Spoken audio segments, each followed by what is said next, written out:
Bien, donc on continue notre TD de probabilité. Donc hier, nous étions en train de résoudre l'exercice 2 de la page 13. Nous avons, avant cet exercice, résolu l'exercice 1 de la page, je ne me rappelle plus, donc un autre exercice qui lui ressemble.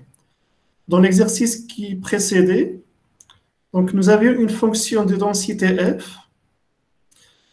Donc, et au lieu d'avoir que, nous avions une constante ou bien un nombre a. Maintenant, donc cet exercice il est plus général parce que nous avons plus d'éléments à calculer. Donc, par rapport à l'autre exercice, on doit calculer une espérance mathématique, on doit calculer une probabilité, etc. Donc, mais sinon, la fonction de densité, c'est exactement la même. La seule différence, c'est que au lieu d'avoir a, ici j'ai la lettre k. Mais ça ne change rien à l'exercice. Ça fait le même. Donc, qu'est-ce que nous avons fait hier? Donc, hier, pour montrer que f est une densité de probabilité, il fallait deux conditions. La première chose, il faut que l'intégrale de la fonction de densité soit égale à 1, l'intégrale de moins l'infini jusqu'à plus l'infini soit égale à 1, et il faut que cette fonction soit positive. C'est ce que nous avons fait hier, et nous l'avons vérifié. Donc maintenant, la difficulté peut-être qui reste, c'est comment calculer des intégrales. D'abord, ربما الإشكال اللي غادي يتطرح كيفاش تحسبوا التكامل أو الدالة الأصلية. Donc malheureusement, ici, on n'a pas le temps de le faire en détail. Donc, je vais vous donner simplement les règles les plus simples à utiliser pour calculer ces intégrales. Par exemple, hier, nous avons utilisé un changement de variable. Donc, ce qu'il faut savoir sur une intégrale, rapidement. Ce qu'il faut savoir sur une intégrale, je vais vous l'expliquer rapidement sur... Donc, deux choses que nous avons faites hier. Je vais juste vous montrer la logique. Par exemple, si vous avez une fonction, une intégrale, on vous demande de calculer l'intégrale d'une fonction. Okay? Par exemple, vous avez ici, on vous demande de calculer l'intégrale de a jusqu'à b de la fonction fx dx. Cette intégrale, en fait, normalement, pour être précis, on devrait l'écrire, l'intégrale de x égale à a jusqu'à x égale à b de fx dx. Et x, c'est notre variable d'intégration. Avec le mot x, c'est ce que j'ai ici devant le dx. Maintenant, x est une variable qui est muette. X, cette variable d'intégration, c'est une variable muette. En soi, il n'a aucune importance. Qu'est-ce que cela signifie? En fait, on n'est pas obligé d'écrire x. Cette intégrale, je peux l'écrire d'une autre manière. Cette intégrale, c'est exactement l'intégrale. Je peux changer la variable muette. Je peux dire par exemple, c'est l'intégrale de la fonction ft dt de t qui va de a jusqu'à t égale à b. Ou bien de manière plus simple, on peut écrire c'est l'intégrale de a jusqu'à b ft dt.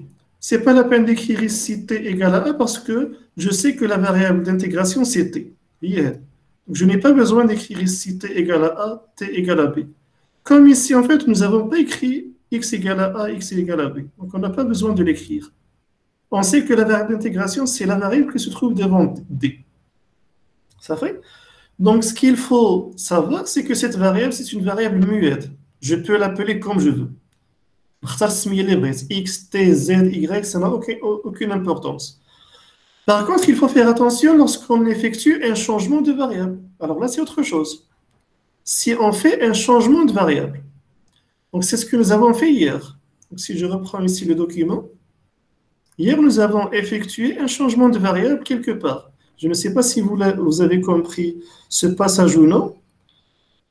Donc, on va le reprendre. Donc, si je reprends ici l'espérance, justement. Donc, regardez hier, par exemple. Donc, nous avons fait un changement de variable. Donc, nous avons pris cette intégrale, l'intégrale de 0 jusqu'à plus l'infini, x exponentielle moins x divisé par 2 dx, et nous avons changé de variable. Nous allons essayer de la comprendre rapidement, de comprendre ce changement de variable. Donc, ici, j'ai l'intégrale de 0 jusqu'à plus l'infini. J'ai ici l'intégrale de 0 jusqu'à plus l'infini de x exponentielle moins x divisé par 2 dx. Et quoi voilà, x exponentielle moins x divisé par 2 dx. Maintenant, on veut faire un changement de variable. Parce que là, par exemple, le moins x, j'aime pas le moins x ici. Voilà. En fait, ça dépend des circonstances. C'est la seule donc, on peut par exemple poser le moins x que j'ai ici, هذا. Je peux par exemple préférer le remplacer par y, l'écrire sous forme de y, parce que ce sera plus simple. Donc, on va poser y égale à moins x. Ça fait, jusque-là, c'est clair. Donc, on va reprendre cette écriture de manière détaillée. L'intégrale, normalement, c'est x égale à 0, c'est l'intégrale de x égale à 0 jusqu'à x égale à plus l'infini. De x exponentielle moins x divisé par 2 d de x. Maintenant, si je remplace y par moins x, par combien je dois remplacer dx? Là, j'ai une question. Ce qu'on fait, donc on va dériver, donc lorsqu'on pose y égale moins x, on va dériver y par rapport à x. On va écrire dérivée de y par rapport à x. On sait que y est égal à moins x. Donc lorsqu'on va dériver, donc ceci c'est la même chose que la dérivée de moins x par rapport à x. Ça fait donc, puisqu'on va dériver à gauche y par rapport à x, on doit dériver à droite, donc la fonction moins x, par rapport à x. Et quelle est la dérivée de moins x par rapport à x? Moins 1. C'est moins 1. Ça veut dire que la dérivée de y divisé par dérivée de x, c'est égal à moins 1. Ou bien encore, quelle est la valeur de dy? dy est égal, on peut monter le dx ici. Donc ça devient moins 1 multiplié par dx, c'est moins dx. On a le droit de le faire. Quand vous avez un dx, dx, dx, ça veut dire une petite variation. Ça fait dx, c'est une petite variation. On appelle ceci un différentiel parfois. Ça fait donc, on va revoir le rôle, pourquoi on écrit ce différentiel. C'est un fois différentiel, l'intégrale. On va y revenir. Donc, mais maintenant, restons sur le changement de variable. Donc, si je remplace moins x, je le pose égal à y. Donc, ici, maintenant, il faut faire attention lorsqu'on va changer dans cette intégrale. Donc, quelle sera? Donc, je veux maintenant écrire cette intégrale, non pas en fonction de x, mais en fonction de ma nouvelle variable, y. Ça veut dire que je dois écrire, donc je vais le mettre ici en bleu. Mon objectif, c'est d'écrire maintenant une intégrale de y égale à quelque chose jusqu'à y égale à quelque chose d'une fonction dy. Parce qu'on doit calculer une intégrale par rapport à dy. Ça fait? Donc ici, qu'est-ce qu'on va? On va remplacer petit à petit. Lorsque x est égal à 0, dans cette intégrale, lorsque x est égal à 0, quelle sera la valeur de y? Si je remplace ici x par 0, quelle sera la valeur de y? Ici, j'ai x égale à 0. Et lorsqu'on remplace x par 0, y est égal à moins 0, c'est égal à 0. Donc lorsque x est égal à 0, y ici est égal à 0. Donc ici, j'ai y égal à 0. Mais maintenant, de l'autre côté, lorsque x est égal à plus l'infini, quelle est la valeur de y? Parce qu'on va remplacer x par plus l'infini, ici. X est égal à plus l'infini, on le remplace ici par plus l'infini. Plus l'infini multiplié par moins, c'est égal à Moins l'infini. moins l'infini. Donc y, lorsque x est égal à plus l'infini, y est égal à moins l'infini. Donc ici, y est égal à moins l'infini. Ça fait? Maintenant, on a remplacé y, on a posé que y est égal à moins x. Donc que va devenir ce x? Puisqu'en fait, on veut tout exprimer en fonction de y. On a changé de variable. Donc ici, en fait, x, si je fais passer le signe de l'autre côté, x, on le remplace par moins y. Ça fait le x, ce x devient moins y. Donc ici, je dois écrire moins y.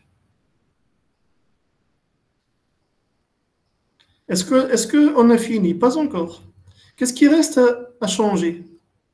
Ici, j'ai exponentielle moins x. Mais moins x, nous avons dit que c'est y. Donc, exponentielle moins x devient exponentielle y. C'est-à-dire exponentielle y. Divisé par 2 ne change pas parce que je n'ai pas de x dans la division par 2. Il reste maintenant dx. Je dois remplacer dx par quoi? On doit remplacer dx, si je fais passer le signe moins de l'autre côté, on doit remplacer dx par moins dy. Donc ici, on doit écrire moins dy. Entre parenthèses, si vous voulez, moins 1 dy. Moins 1 dy. Ça fait, qu'est-ce qu'il reste à faire? Il reste à simplifier. J'ai moins y fois moins 1. Donc les signes, le signe moins et donc finalement, cette nouvelle, le changement de variable, qu'est-ce qu'il va donner? Donc c'est une intégrale. Maintenant, on calcule une intégrale par rapport à dy. Je n'ai plus besoin d'écrire de y égale à 0 jusqu'à. Donc je sais que lorsque ici j'ai simplement y égale à 0, et là j'ai y est égal à moins l'infini. Le signe moins va se simplifier, il va rester juste y exponentielle y divisé par 2. Ça fait? Est-ce qu'on a terminé? Pas encore. Parce que nous, on a l'habitude, dans une intégrale, qui بالكم هادشي مزيان هاد الحساب كتبان واضحة. Donc nous, on a l'habitude, dans une intégrale, d'écrire d'abord la borne inférieure en bas. Nous, on a l'habitude, lorsqu'on écrit l'intégrale d'une fonction fx dx de a à b, on a l'habitude que a est inférieur à b. Ici, j'ai le plus petit, ici, j'ai le plus grand. Ça fait, mais ici, dans notre exemple, c'est le contraire. J'ai le plus petit moins l'infini, il est en haut, et 0, plus grand, il est en bas. Ça fait. Donc, j'ai une règle sur l'intégrale. Qu'est-ce qu'elle me dit? Mais si on inverse les bornes, il a donc, en fait, ceci est égal. Si j'inverse, je mets b en bas et a en haut, est-ce que c'est la même intégrale? Est-ce que intégrale de a vers b de la fonction fx, est-ce que c'est la même chose que intégrale de b vers a? Non, c'est l'opposé. On doit ajouter un signe moins. C'est l'opposé. Lorsqu'on change les bornes de l'intégrale, le signe de l'intégrale change. Ça fait? Ben maintenant, qu'est-ce qu'on peut faire? Ben ici, en fait, cette intégrale que j'ai écrite ici, on peut l'écrire d'une autre manière. Donc la dernière intégrale que j'ai,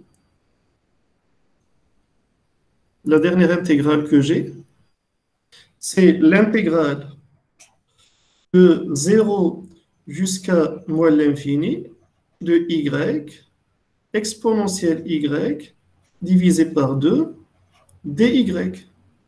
Comme on vient de voir, Je n'aime pas voir, en fait, j'aime avoir la borne inférieure plus petite que la borne supérieure, donc j'ai le droit d'écrire intégrale de moins l'infini jusqu'à 0 de y exponentielle y divisé par 2 d de y, à condition, bien sûr, de changer le signe. Donc, je dois mettre ici un signe moins.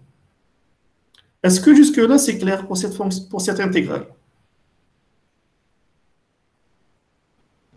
Ça fait bien, non?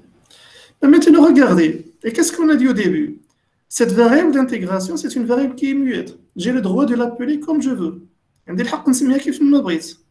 Je peux, par exemple, encore une fois, l'appeler x. Au lieu, par exemple, d'utiliser y, j'ai le droit de l'appeler de nouveau. Je vais de moins l'infini. Ceci n'est pas un changement de variable. C'est un changement de variable. Ici, j'ai juste appelé ma variable d'intégration d'une autre manière, sans rien changer dans l'intégrale. Et là, nous avons dit y, la variable d'intégration, c'est une variable muette. Comme lorsqu'on calcule sigma, la somme sur i, mais on peut choisir la somme sur j, la somme sur k. On appelle ceci des variables muettes. Même si on les change, l'intégrale ne va pas changer. Donc, par exemple, j'ai le droit au lieu d'utiliser comme variable d'intégration la variable y, j'ai le droit de reprendre à nouveau ma variable x. Et donc, à chaque fois que j'ai y, je vais juste changer d'appellation. Ça fait? Donc, qu'est-ce qu'on doit retenir maintenant? C'est que cette deuxième partie de l'espérance mathématique, l'intégrale de 0 jusqu'à plus l'infini, de x exponentielle moins x divisé par 2 dx, nous avons commencé par effectuer un changement de variable. Le moins x que j'ai ici, je l'ai remplacé par y. Donc, cette intégrale, cette deuxième partie, elle est. Donc, qu'est-ce qu'on vient de faire? On a fait un changement de variable et regardez le signe moins parce que j'ai inversé l'ordre des bornes. Ici, c'est lorsqu'on change de variable, qu'est-ce qu'elle devient? En fonction de y, elle devient l'intégrale de 0 jusqu'à moins l'infini. Y exponentielle y divisé par 2 fois dy. C'est ce qu'on vient de trouver. Et comme en fait, la borne inférieure se trouve en haut, bien la borne inférieure est plus grande que la borne supérieure, on a le droit d'inverser les bornes de l'intégrale à condition de multiplier par un signe moins. Et donc là, ça devient, au lieu d'écrire intégrale de 0 jusqu'à moins l'infini, ça devient moins l'intégrale de moins l'infini jusqu'à 0. Et rien ne va changer ici. Donc, encore une fois, qu'est-ce qu'on a dit? Donc, la variable d'intégration y n'est qu'une variable muette. يعني هذه متغير أصلا ما كيتكلمش ما عندوش شي دور. Donc, elle peut être remplacée par x ou bien par t parce qu'on veut d'autres variables, sans que cela ne change le résultat final.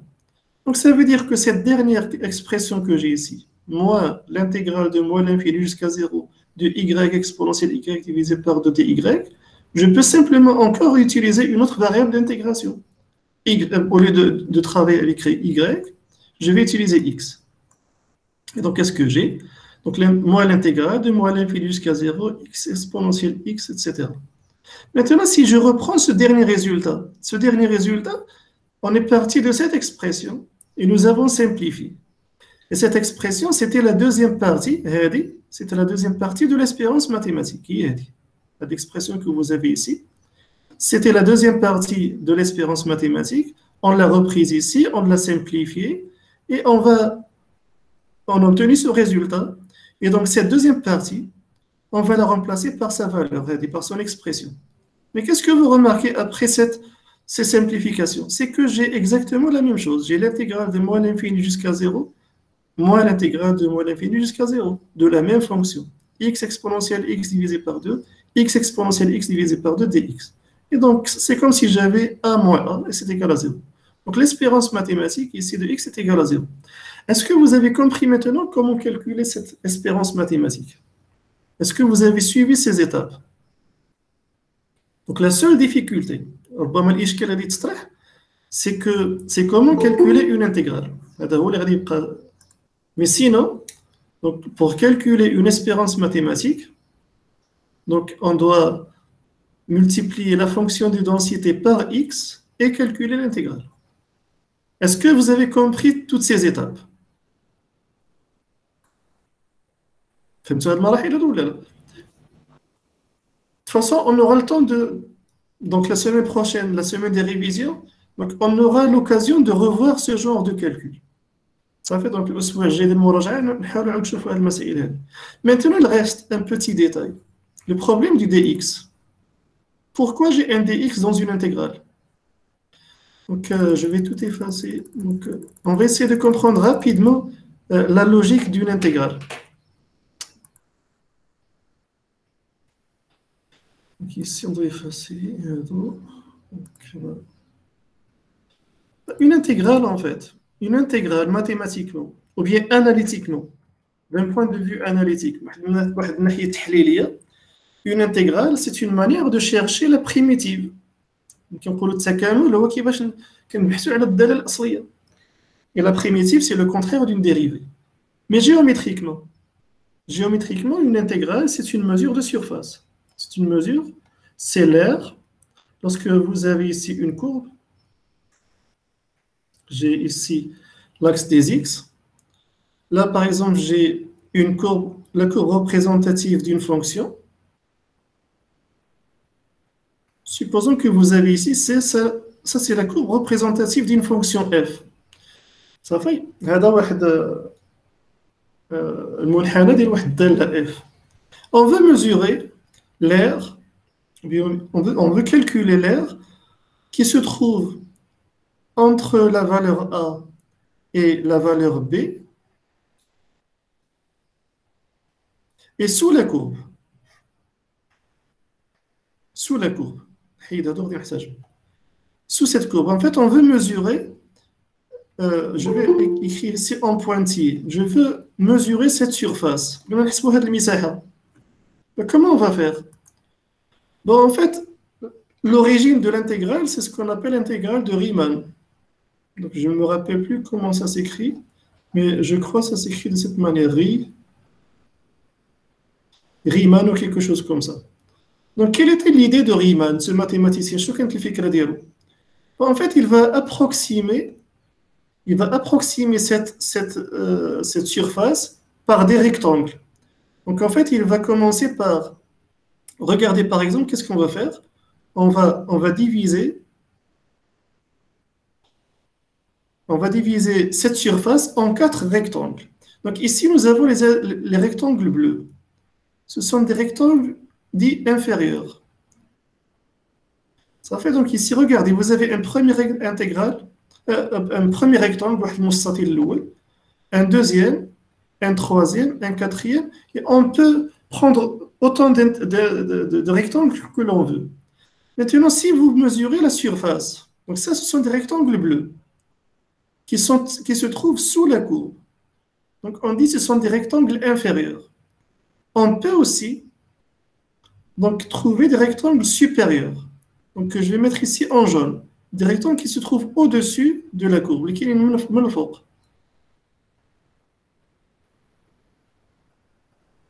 Ça fait? Donc, maintenant, j'ai deux surfaces. Si maintenant, j'additionne les surfaces bleues,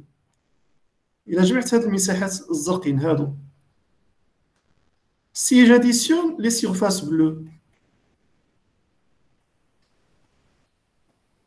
donc cette surface, est-ce qu'elle est... Donc on va dire, la surface bleue, donc je vais la noter en bleu, l'air en bleu. Est-ce qu'elle est par rapport à l'air en vert? Donc ça veut dire la surface qui se trouve sous la courbe est comprise entre A et B. Il manque encore des éléments. Ça veut dire que l'air en bleu, elle est inférieure strictement, on va dire elle est inférieure ou égale à l'air en vert. En vert. Ça fait? Donc regardez, l'air en bleu, je vais la noter AI pour dire les rectangles inférieurs. Ça, c'est l'air, c'est la somme de l'air des rectangles inférieurs. Et on va noter A en vert, ça je vais la noter AF. Ça veut dire ça, c'est la surface qui se trouve sous la courbe. Bien sûr, vous voyez bien que l'air en bleu, est inférieur à l'aire en vert. هاد المساحة اللي بالزرق راها صغر من هاد المساحة اللي بخضر. علاش؟ لأن مازال عندي هاد النقيطات هادو ما خديتهمش بالاعتبار. Il manque encore ces points en vert que je n'ai pas pris en considération. Est-ce que vous êtes d'accord jusqu'à ce niveau? متفقين معايا ولا لا؟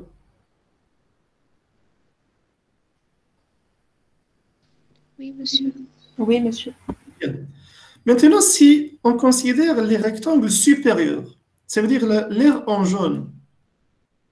Maintenant, si je prends l'aire en jaune, j'ai l'aire de ce premier rectangle supérieur, j'ai l'aire de ce deuxième rectangle supérieur, j'ai l'aire de ce troisième rectangle supérieur et j'ai l'aire de ce quatrième rectangle supérieur.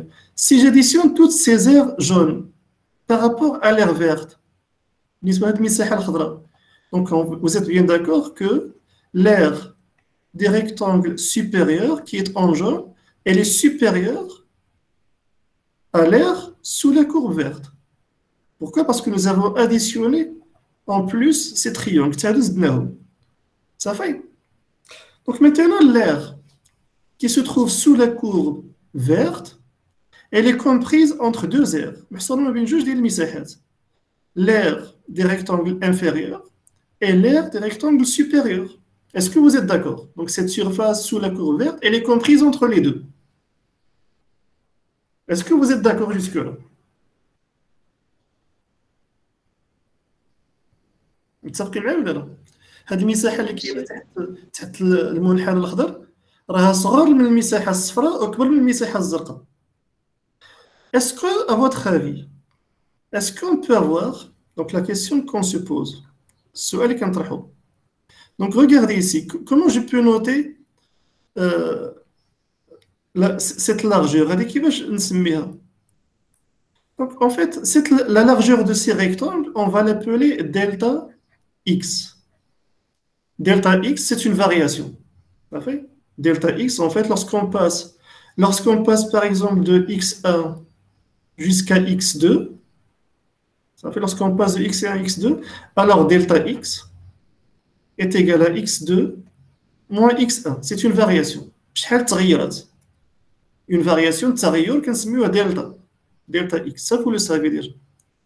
Ça fait? Maintenant, la question que je vous pose, est-ce qu'on peut avoir, ou bien dans quelles conditions, fortage, quand est-ce qu'on peut avoir la surface AI, bien l'aire AI est égale à l'aire sous la courbe verte, F, est égale à l'aire AS. Quand est-ce que j'ai ici des égalités? Quand est-ce qu'on peut avoir des égalités? À votre avis, fortage.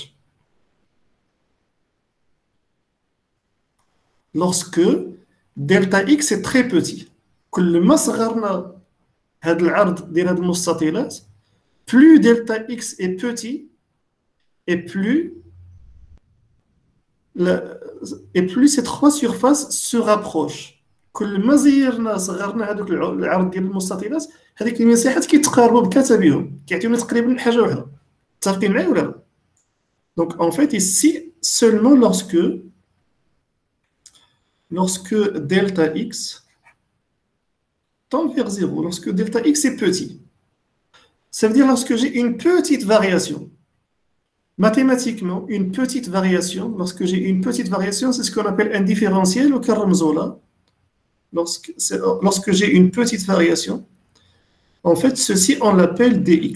Donc dx, c'est pour dire une petite variation. Ça fait? Ben maintenant, regardez. Si je vous demande de remplacer, si par exemple j'ai dx, c'est une petite variation. Regardez, donc je vais l'effacer. Au lieu d'avoir delta x, j'ai simplement dx, une petite variation. Donc ici j'ai une petite variation, je vais la noter dx. C'est une petite variation. Maintenant, comment calculer? Regardez, lorsque j'ai une petite variation, finalement, je n'ai pas une grande différence entre la hauteur de ce rectangle et de ce rectangle. Les rectangles inférieurs et les rectangles supérieurs, ils ont pratiquement la même longueur. Mais les غادي نصغر هذا العرض تقريبا هاد المستطيلات التحتانيين والفوقانيين يكون عندهم نفس الطول. Ça fait? Donc en fait, normalement, lorsque j'ai une petite variation, j'ai des rectangles de petite largeur, et donc les rectangles inférieurs et les rectangles supérieurs, ils ont la même hauteur, la même longueur. Et cette longueur, c'est exactement la valeur de la fonction. Pourquoi? Parce que j'ai ici, si je dois compléter mon graphique, qu'est-ce qu'on doit mettre ici sur l'axe vertical? Et si je dois dire, ça c'est f de x. Et donc, lorsque on se met au niveau d'un point, regardez, on va lire ici l'image f de x. Et lorsque delta x est très petit, donc en fait, la longueur de ce rectangle et de ce rectangle supérieur, c'est pratiquement les mêmes, parce que j'aurai une petite variation. On va dire qu'on dit delta x, ça serait, voilà. J'ai ici dx. Maintenant, comment mesurer la surface de ce petit rectangle qui est très étroit? Comment mesurer sa surface? C'est la longueur fois la largeur. Quelle est la largeur de ce rectangle? Sa largeur, c'est petit dx. Le rectangle blanc, sa largeur, c'est petit dx. Et sa longueur, c'est l'image fx. Comme pour un certain x, on va lire l'image. En fait, l'image fx. Ça, c'est la surface, ou bien c'est l'aire de ce petit rectangle. Et maintenant, si on doit additionner tous les rectangles de A à B, c'est justement ce qu'on appelle l'intégrale de A à B. Donc l'intégrale, c'est une somme, finalement. C'est une somme de surfaces de petits rectangles. Donc voilà maintenant le lien qui existe entre l'intégrale, donc l'intégrale entre A et B d'une fonction fx dans la courbe représentative SCF. Vous avez une fonction, عندكم واحد الدالة fx, رسمتوا المنحنى ديالها بالاخضر هو CF. بغيتوا تحسبوا المساحة اللي تحت منه la surface entre A et B, تقسموه des intégrales qui sont de largeur très petite. Pardon, vous allez les diviser en rectangles de petite largeur. Et lorsque la largeur est très petite, finalement, les rectangles inférieurs et les rectangles supérieurs, ils ont la même longueur. Et cette longueur, c'est exactement l'image de x par la fonction fx. Donc la largeur, c'est dx. La longueur, c'est l'image fx. Donc il suffit de multiplier la largeur par la longueur pour trouver l'aire de ce petit rectangle. Maintenant, qu'est-ce qu'il reste à faire? Il reste à additionner le tout. C'est ce qu'on note intégrale. L'intégrale de A à B, ça veut dire une somme d'aires entre A et B. فهمتوا دابا هذا le passage من l'intégrale المساحة. Donc ça, c'est la logique de Riemann. Donc vous pouvez chercher encore sur Internet. Vous cherchez l'intégrale de Riemann et donc vous aurez ce genre d'explication. Donc maintenant, ce qui nous intéresse, nous, c'est pas l'intégrale en soi, mais c'est juste de comprendre en fait le lien entre cette intégrale et une mesure d'air pour pouvoir calculer une densité, une espérance, etc. Ça fait? Est-ce que c'est clair pour tout le monde cette notion d'intégrale? Faut ou non? Oui, monsieur, c'est clair. Bien. Donc maintenant, on vient de calculer donc l'espérance mathématique. Voici sa formule. Donc on aura l'occasion de la voir après. Qu'est-ce qui reste à faire? Donc hier, nous avons calculé également la probabilité lorsque x est compris entre deux valeurs. Et on a dit, en fait, lorsque vous avez la probabilité de x compris entre a et b, c'est simplement f, la fonction de répartition de b, moins la fonction de répartition de a. Donc, dans cet exemple, qu'est-ce qu'on a ici? Nous avons déjà calculé hier la fonction de répartition. Ça fait. Donc, qu'est-ce qui reste? Donc là, vous avez un petit rappel. Donc, une fonction de répartition en b, c'est simplement la probabilité que la variable soit inférieure à b. Et lorsque vous avez de manière générale la probabilité entre deux valeurs, de x comprise entre a et b, c'est fb moins fa. Donc fb moins fa, et voici le résultat que nous avons trouvé hier. Il reste maintenant à calculer l'espérance mathématique. Puisqu'en fait, finalement, c'est juste un calcul d'intégrale, je vous rappelle juste la formule et on va la laisser de côté, la variance. Donc, on va la laisser de côté parce qu'on aura l'occasion de la voir dans l'exercice 3, par exemple. Donc, je vous rappelle juste l'expression de la variance. Qu'est-ce qu'on a dit? Donc, hier, on a dit qu'en statistique descriptive, un rappel, en statistique descriptive, la moyenne X. Donc, il faut toujours partir de cette formule pour retrouver les formules en probabilité.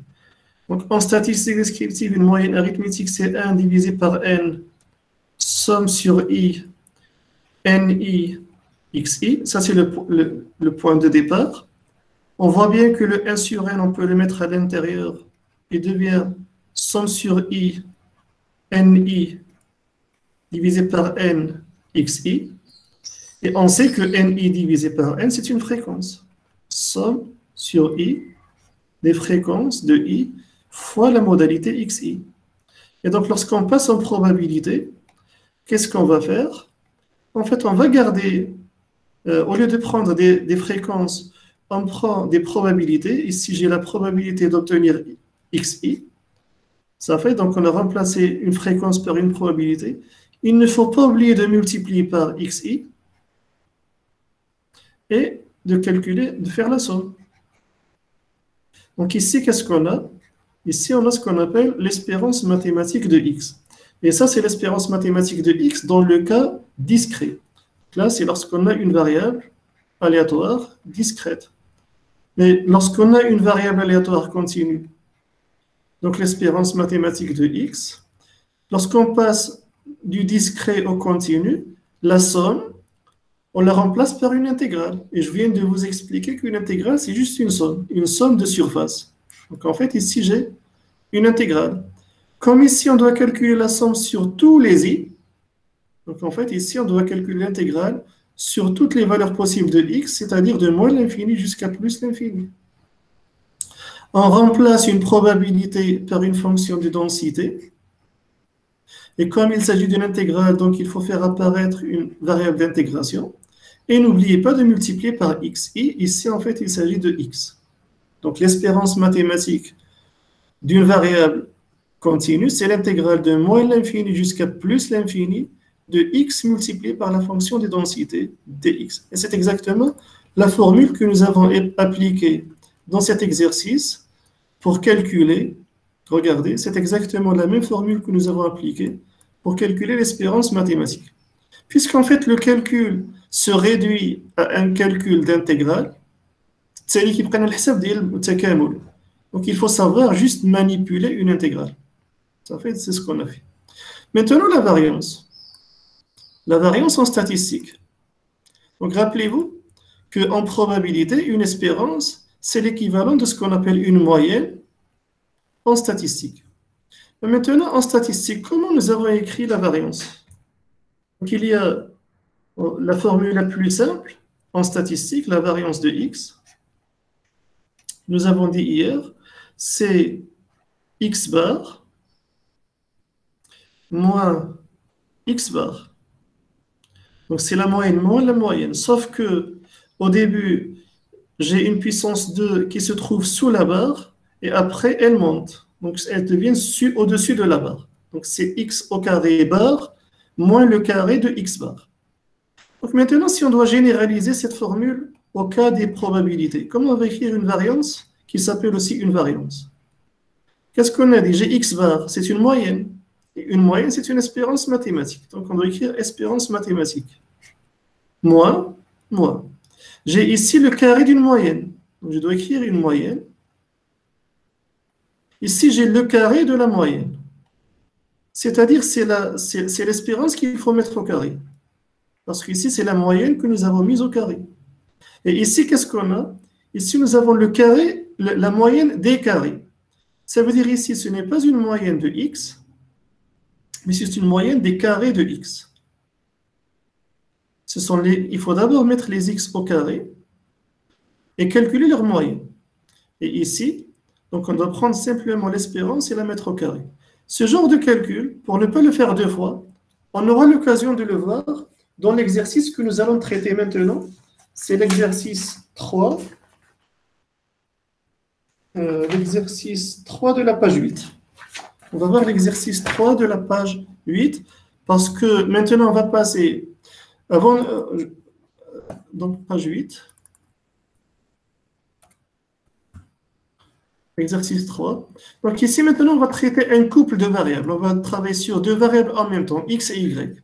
Ça fait? Et donc nous allons calculer à un moment donné, on va calculer une variance. Ça fait? Donc, pour ne pas le faire deux fois, on va passer directement à l'exercice 3, le troisième type d'exercice que vous aurez en examen. Ça fait? Et on verra comment calculer une variance. Est-ce que maintenant, vous avez des questions sur l'exercice 1, sur le jeu de cartes? Et est-ce que vous avez des questions sur l'exercice 2, qui était ici, une fonction de densité, fonction de répartition, espérance et probabilité. Est-ce que vous avez des questions sur tout ce qu'on a vu jusqu'à l'instant? Non, monsieur. Donc, vous allez, donc, entre-temps, à chaque fois travailler, donc vous avez le corrigé, c'est le même. La méthode, il n'y a qu'une seule méthode en probabilité. Donc, contrairement à l'analyse mathématique, par exemple, quand on vous demande de calculer une limite, il y a plusieurs manières de calculer une limite. L'analyse mathématique, vous avez le tort. Par contre, en probabilité, il n'y a qu'une seule méthode. Ça fait, donc, il n'y a pas de méthode pour faire un calcul en probabilité. Il n'y a qu'une seule méthode. C'est la raison pour laquelle, lorsque vous allez prendre le corrigé des examens, vous allez voir, en fait, c'est exactement la même méthode qui revient à chaque fois. Donc, il suffit de vous expliquer comment résoudre un exercice et vous pouvez appliquer la même méthode sur d'autres exercices. Et dans tous les cas, la semaine prochaine, ce sera une semaine de révision. Pour ceux qui ont encore des difficultés, on va les traiter. Ça fait donc, est-ce qu'on peut passer maintenant au troisième exercice? Le troisième exercice, maintenant j'ai un couple de valeurs. On va travailler sur deux valeurs en même temps. Donc, avant de faire ce calcul, donc je vais vous faire un rappel rapidement. Lorsque j'ai deux variables, lorsqu'on a un couple de valeurs, de variables, on va travailler sur x et sur y. Par exemple, je vais effacer. Donc, comment se présentent les informations? En fait, on va avoir ce qu'on appelle un tableau de contingence. Donc, lorsque nous avons un couple de variables, زوج, couple de variables aléatoires x et y. Donc, en fait, on va construire ce qu'on appelle un tableau de contingence. Un tableau de contingence. Et qu'est-ce qu'un tableau de contingence? En fait, c'est un tableau à double entrée. C'est un tableau à double entrée. Donc, on aurait ici un tableau à double entrée. Un tableau de juge ديال دخلات. Donc, d'un côté, on va mettre les x, la variable x. Donc, ici, on a la variable x. De l'autre côté, on va mettre la variable y. Ça fait? On peut les mettre dans l'ordre qu'on veut. On peut commencer par x, puis par y, ou l'inverse. C'est la même chose. Donc, x, la variable x, la variable aléatoire x, elle prend les modalités x1, x2, etc. Jusqu'à, on va dire, x grandit. Ça fait? Et la variable y, elle prend les modalités, donc y1, y2, etc. jusqu'à y grand J, par exemple. Ça fait? Donc, on va fermer le tableau de contingence ici.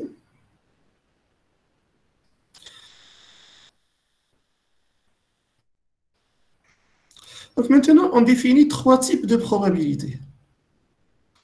Regardez, donc on va noter, ce qu'on va faire, on va noter, je vais l'écrire en rouge, je vais noter P bien, on va le noter en minuscule.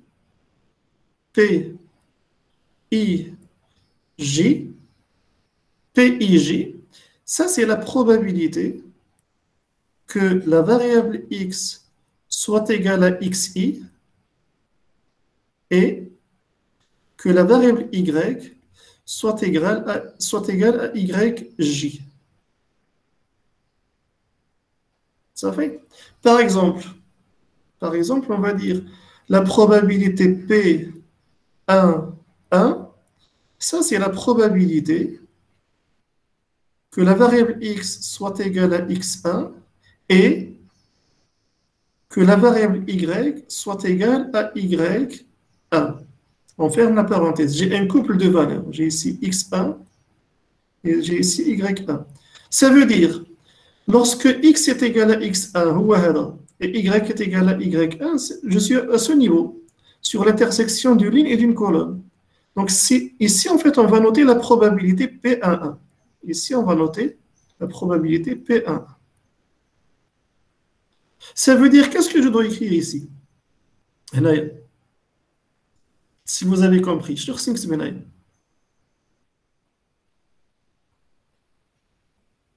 P1, 2. P12, très bien, parce qu'ici, en fait, P12, c'est la probabilité que x soit égal à x1 et que y soit égal à y2, P12, et ainsi de suite. Et à la fin, par exemple, ici, j'ai la probabilité que x soit égal à 1, P1, et que y soit égal à yj, donc grand J. Et on continue. Par exemple, ici, qu'est-ce qu'on va mettre? Je vais changer de couleur. Par exemple, ici, qu'est-ce qu'on va mettre?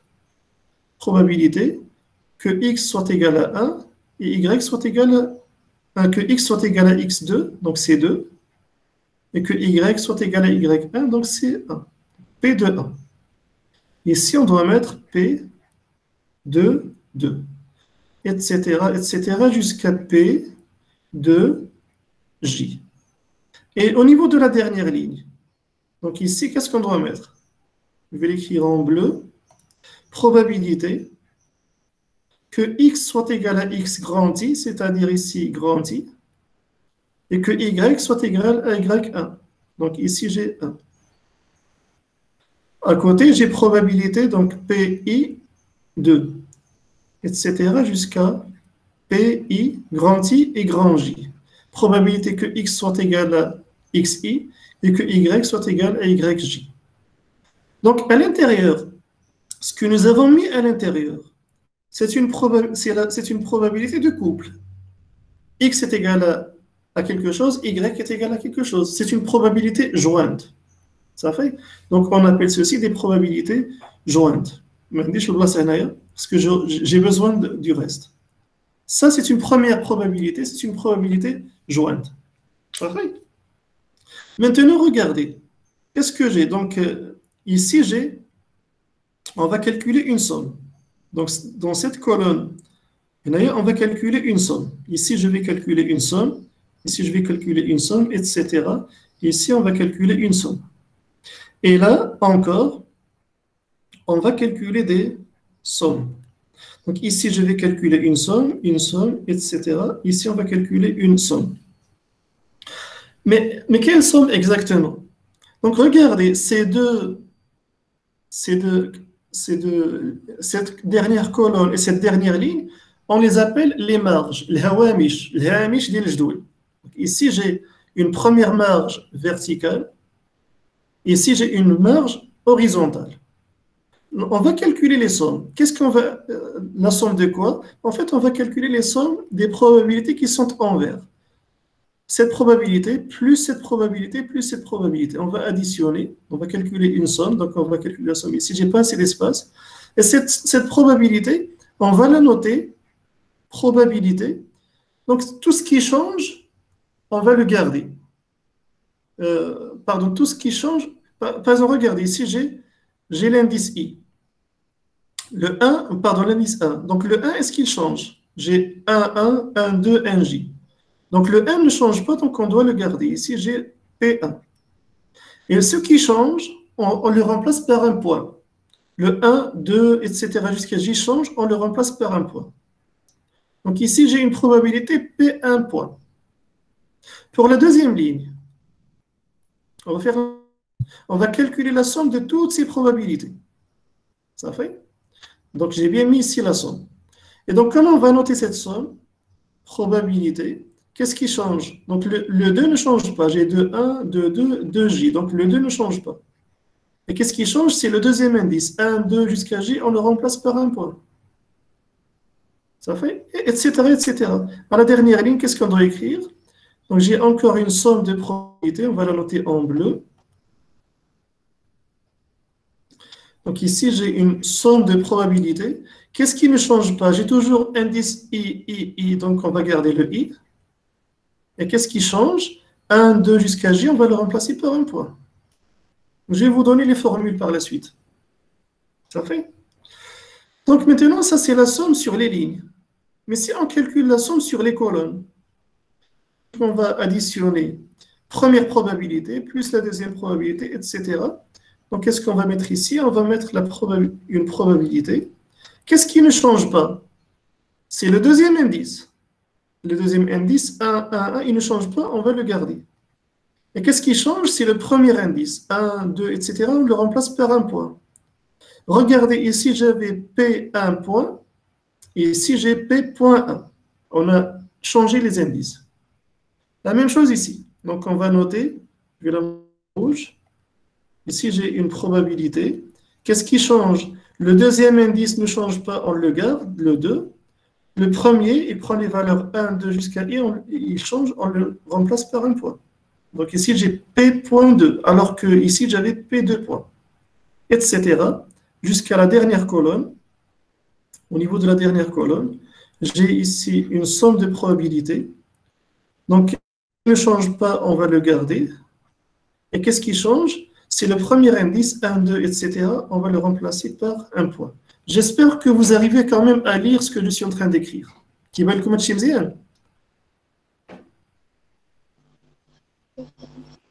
qui est واضح كتعرفوا تقدروا تقراوه. C'est la raison pour laquelle j'essaie d'utiliser des couleurs pour différencier les choses. Ça fait? Et maintenant, regardez. Oui. Donc, qu'est-ce qui reste? Donc maintenant, si j'additionne toutes ces probabilités, que ce soit sur la ligne ou sur la colonne, la somme de toutes les probabilités est toujours égale à 1. Donc ici, vous aurez toujours 1. La somme est égale à 1. Ça fait? Donc maintenant, lorsqu'il s'agit d'un couple de variables, on parle de 3 distributions de probabilités. Une distribution jointe, ça veut dire ce que j'ai à l'intérieur du tableau de contingence, donc c'est ce qu'on appelle, donc je vais vous faire un schéma plus simple. Donc maintenant, si je résume, vous avez ici un tableau de contingence.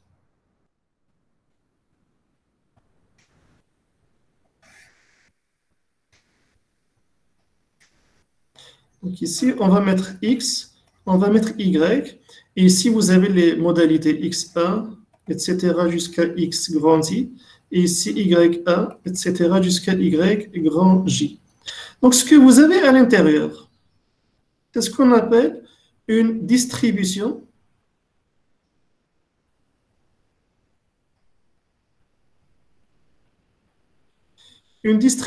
jointe. C'est la clé. Ce tableau, c'est la clé. هذا هو المفتاح. إلا فهمتوا الطابلو كيفاش خدام كلشي سهل. صافي كلشي غادي يسهل. Donc à l'intérieur, ce que j'ai une distribution jointe. Bien sûr, la somme ici est toujours égale à 1. Ce que j'ai sur les marges, ce que j'ai sur la marge verticale, lorsqu'on a calculé cette somme, ici, lorsque j'ai calculé une somme, on appelle ceci des distributions. Et regardez, distributions jointes, il n'y a qu'une seule, même S. Donc maintenant, vous avez une distribution, ou bien des distributions marginales. Pourquoi marginal? Ça n'a rien à voir avec l'utilité marginale. ما عندها حتى علاقه بهذاك الشيء اللي قريتو في الميكرو مع داك المعنى ديال marginal. Donc ici marginal parce que simplement les valeurs se trouvent sur les marges. لأن القيم كاينين على الهوامش. Donc je vais écrire plus clairement marginal. marginales. Les distributions marginales. Ça fait? Est-ce que vous avez maintenant compris la différence déjà entre ces deux? Entre une distribution jointe, celle qui se trouve à l'intérieur du tableau et j'ai deux valeurs, et les marges, les distributions marginales. Parce que finalement, la distribution marginale, ici vous avez une probabilité. Regardez.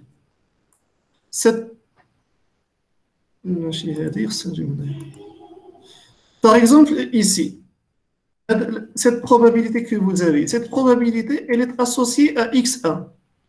Donc, c'est la raison pour laquelle les valeurs que vous avez sur la marge verticale, on dit, si vous prenez x, les modalités de x, qui se trouvent sur la marge gauche, qui est avec les probabilités qui se trouvent sur la marge de droite, qui est vous avez la distribution marginale de x. Ça fait? Si vous prenez la première ligne, la première marge, ou bien la première marge horizontale, vous avez les y. Et en face, vous avez les probabilités, ici, la dernière marge. J'ai la distribution marginale de y. Ça fait? Donc c'est la raison pour laquelle les probabilités que vous avez sur les marges, on les appelle des distributions marginales, ou bien des probabilités marginales. À l'intérieur, vous avez des probabilités jointes. Ça veut dire une probabilité de x et de y en même temps. Juste bien jointes. Ça fait? Est-ce que vous avez compris cette différence? Le marginal ou jointe. Nous allons voir un exercice, comment faire le calcul. Maintenant, il reste un troisième type de distribution, c'est ce qu'on appelle une distribution conditionnelle. Donc, une distribution conditionnelle, juste un instant.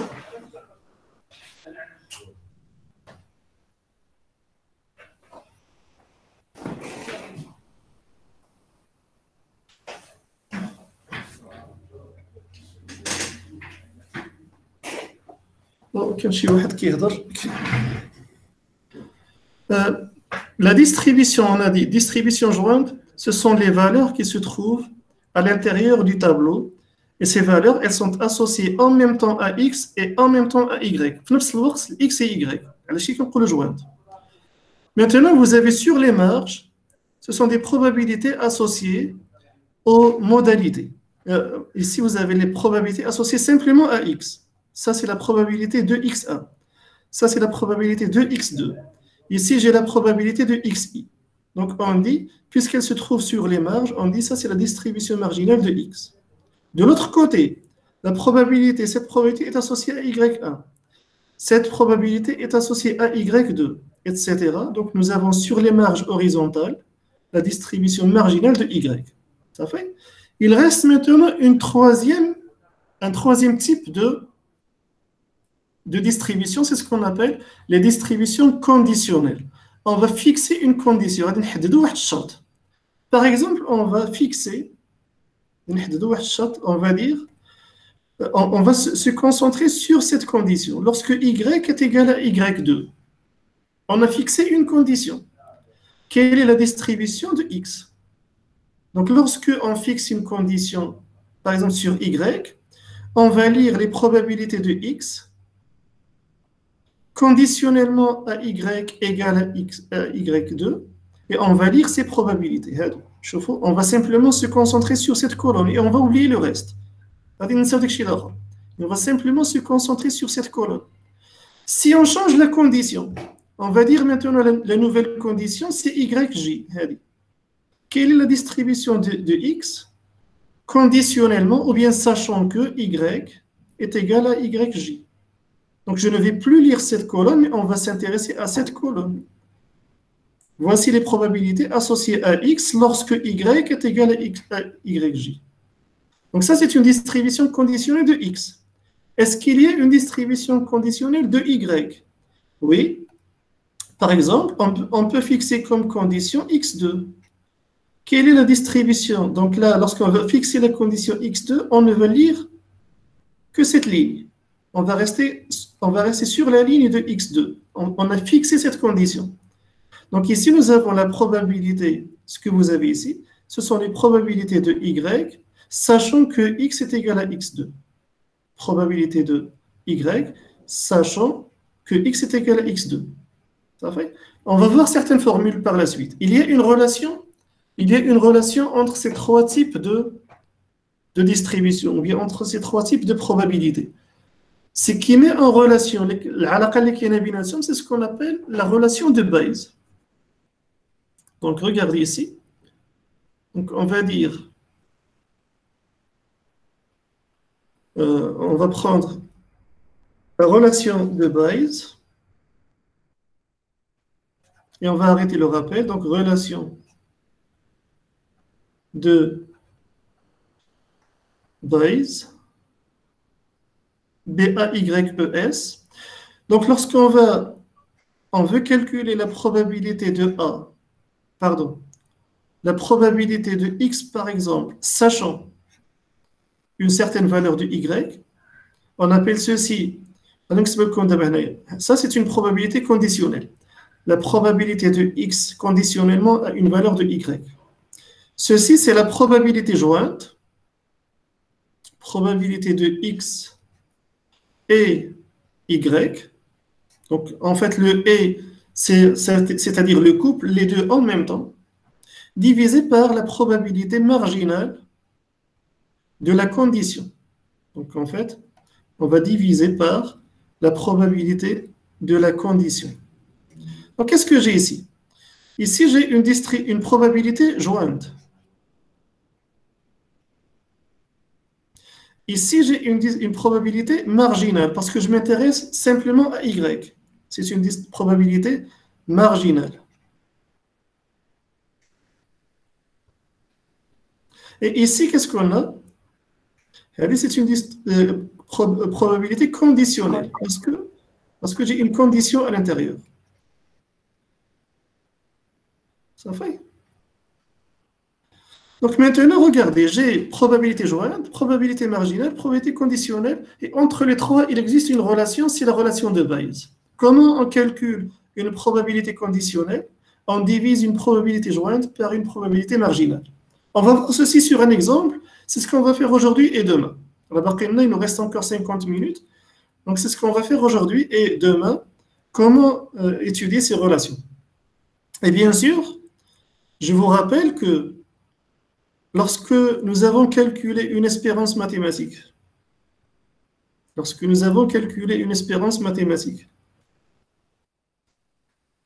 la formule c'était par exemple espérance mathématique de x, c'est dans le cas discret, c'est la somme de la probabilité de xi fois xi, la somme sur i.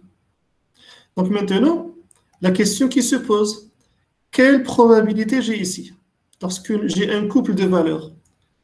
Donc en fait là, ça veut dire je dois calculer, on peut calculer une espérance si la probabilité de xi, donc ici c'est une probabilité marginale, c'est une probabilité marginale, je vais noter ici marginale. Qu'est-ce qu'on a ici? Alors ici, c'est ce qu'on appelle une espérance marginale, ou bien juste une espérance. Donc, elle n'a pas d'autre nom. Qu'est-ce que ça met une espérance, ça fait une espérance. Si maintenant je remplace cette probabilité par une probabilité conditionnelle, donc qu'est-ce qu'on a? Donc, si je remplace cette probabilité par une probabilité conditionnelle, c'est-à-dire, au lieu d'écrire probabilité de xi, on va dire probabilité de xi, sachant une certaine valeur de y. On va dire par exemple ici probabilité de sachant yj, par exemple, multiplié par xi. Donc ici, puisqu'on a utilisé une probabilité conditionnelle, puisque c'est une probabilité conditionnelle, qu'est-ce qu'on a ici? En fait, ici, c'est une espérance conditionnelle de x sachant y. c'est une espérance conditionnelle.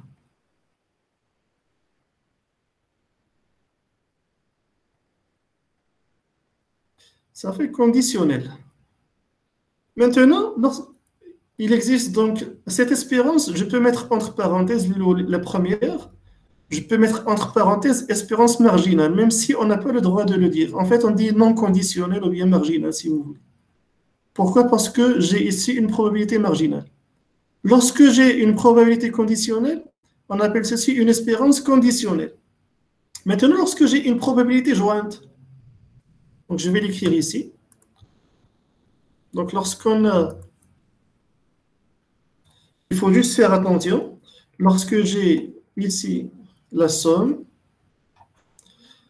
on va prendre la probabilité IJ, ça veut dire que j'ai une probabilité jointe. Attention, il faut faire intervenir les deux variables en même temps. Donc il faut multiplier par XI et il faut multiplier par YJ. Et lorsqu'on va faire la somme, il faut faire attention aussi. Il faut faire la somme sur I et la somme sur J. Donc qu'est-ce que j'ai ici? J'ai l'espérance de X fois Y. Ça fait j'ai l'espérance de X fois Y. C'est la somme sur I, la somme sur J de la probabilité. Ici, c'est une probabilité jointe que l'on multiplie par XI et par YJ. Vous allez voir maintenant, c'est peut-être un peu compliqué, mais sur un exercice, ça va devenir très simple. Ça fait. Il reste juste la notion de variance. On verra par la suite comment exprimer une variance. Est-ce que vous avez un peu compris maintenant comment se présente un couple de variables aléatoires lorsqu'on a deux variables aléatoires en même temps? Donc, je vais faire une synthèse, un résumé. Donc, lorsque vous avez un couple de variables aléatoires x et y, donc les données se présentent dans un tableau de contingence ou bien un tableau à double entrée. Donc, vous avez une entrée pour x et une entrée pour y, peu importe l'ordre. Donc, x prend un certain nombre de modalités, x1, x2 jusqu'à xi, et y prend des modalités y1, y2 jusqu'à yj. Ça fait, à l'intérieur de ce tableau, qu'est-ce qu'on a? On commence par remplir les probabilités jointes. Ça veut dire la probabilité d'un couple de valeurs. Quelle est la probabilité d'avoir x1 et y1? Quelle est la probabilité d'avoir x1 et y2? Etc. etc. Une fois que j'ai les probabilités jointes, qu'est-ce qu'il reste à faire? Il reste à remplir les marges, les hawamish. Comment on remplit les marges? Il suffit d'additionner les probabilités sur les lignes et sur les colonnes. Et qu'est-ce qu'on obtient? On obtient donc les distributions marginales de x, donc les deux marges verticales, et les distributions marginales de y, la distribution marginale de y, les marges horizontales. Bien sûr, la somme est égale à 1. Une dernière distribution, c'est une distribution conditionnelle. Lorsqu'on va fixer une condition, par exemple ici, j'ai fixé la condition y qui est égale à 2. Et donc, on va étudier la distribution de x pour cette valeur particulière de y. Donc, on dit c'est la distribution de x conditionnellement à y égale à y2. Et bien sûr, lorsqu'on va changer de condition, normalement, les probabilités, elles doivent changer. Ça fait distribution jointe, distribution marginale et distribution conditionnelle. Il y a une relation entre ces trois probabilités, c'est la relation de Bayes. La probabilité conditionnelle, c'est la probabilité jointe divisée par la probabilité marginale de la condition. Je n'ai pas divisé par la probabilité marginale de x, mais par la probabilité marginale de y, par la probabilité marginale de la condition. Ça, c'est une condition. Ça fait? Et donc maintenant, à partir de l'expression de l'espérance mathématique, c'est la somme des probabilités multipliées par les modalités. Donc ici, en fait, ça correspond à ce que l'on peut appeler une espérance marginale. En général, on l'appelle une espérance non conditionnelle. Donc, on a le droit de remplacer cette probabilité par une probabilité conditionnelle. Et donc, lorsqu'on remplace par une probabilité conditionnelle, on obtient ce qu'on appelle une espérance conditionnelle et on la note espérance de x sachant y. Et lorsque j'ai les deux en même temps, lorsque j'ai x et y, donc on généralise, j'ai une probabilité jointe Puisque les jointes, ça veut dire que je dois avoir en même temps x et y. Donc, on multiplie par xi et par yj. Et on doit faire la somme sur i et sur j. C'est ce qu'on appelle une espérance jointe. Ça veut dire l'espérance de xy d'un couple. Ça fait? Est-ce que vous avez compris maintenant cette logique? Est-ce qu'on peut passer à l'exercice? Ça fait une fois. Bien. Donc maintenant, justement, donc on va prendre cet exercice. Donc on va essayer de le comprendre. On n'aura pas le temps, je ne sais pas si on aura le temps de tout calculer. Voilà, donc on va au moins aller jusqu'à la question 4. Et on va garder le coefficient de corrélation à demain. Donc demain, je vous présenterai qu'est-ce qu'un coefficient, qu'est-ce qu'une covariance et qu'est-ce qu'un coefficient de corrélation. Donc on va essayer d'abord de bien comprendre cet énoncé. Qu'est-ce qu'on va faire dans cet exercice? Donc, en fait, on veut former un comité de 3 étudiants. Ça fait? Ces 3 étudiants, en fait, sont à choisir parmi des candidats. J'ai 2 garçons, j'ai 2 filles et j'ai 2 étudiants étrangers. Donc, au total, j'ai 6 étudiants. 2 garçons, 2 filles et 2 étudiants étrangers. Parmi les 6, on doit choisir 3 étudiants pour former notre comité. باش نكونوا هاد اللجنه ديالنا خصنا نختاروا 3 من هاد 6. صافي 6 فيهم 2 ديال الذكور 2 ديال الاناث و 2 ديال الاجانب. On va noter la variable x, c'est une variable aléatoire qui donne le nombre de garçons dans le comité. Ça veut dire lorsqu'on va former ce comité, combien il va contenir de garçons.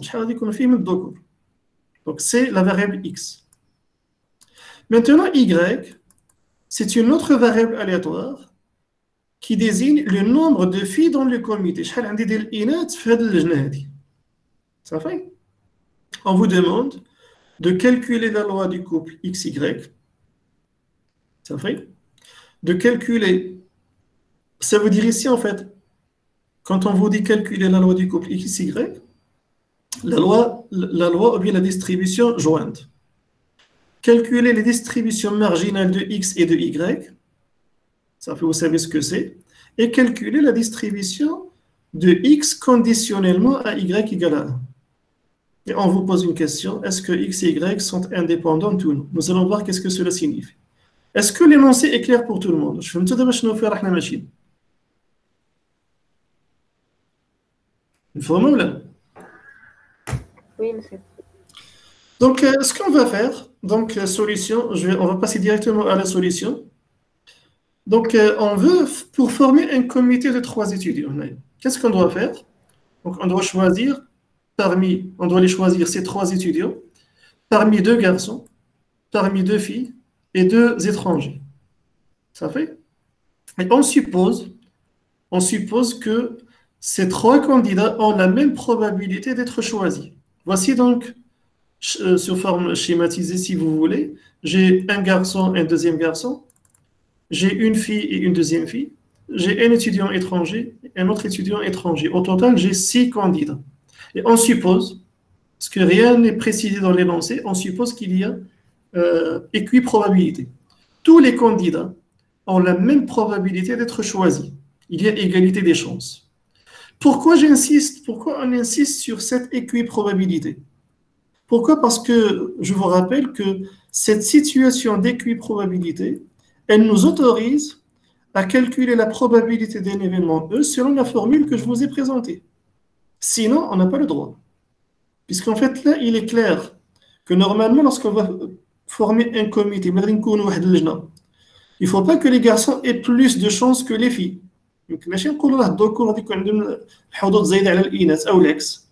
Ça fait. Donc, on doit avoir les mêmes chances, les mêmes probabilités. Donc, on suppose qu'il y a équiprobabilité. Et puisqu'il y a équiprobabilité, si on me demande de calculer la probabilité d'un événement E quelconque, ben je peux simplement utiliser cette formule. Cardinal de l'événement E divisé par cardinal oméga.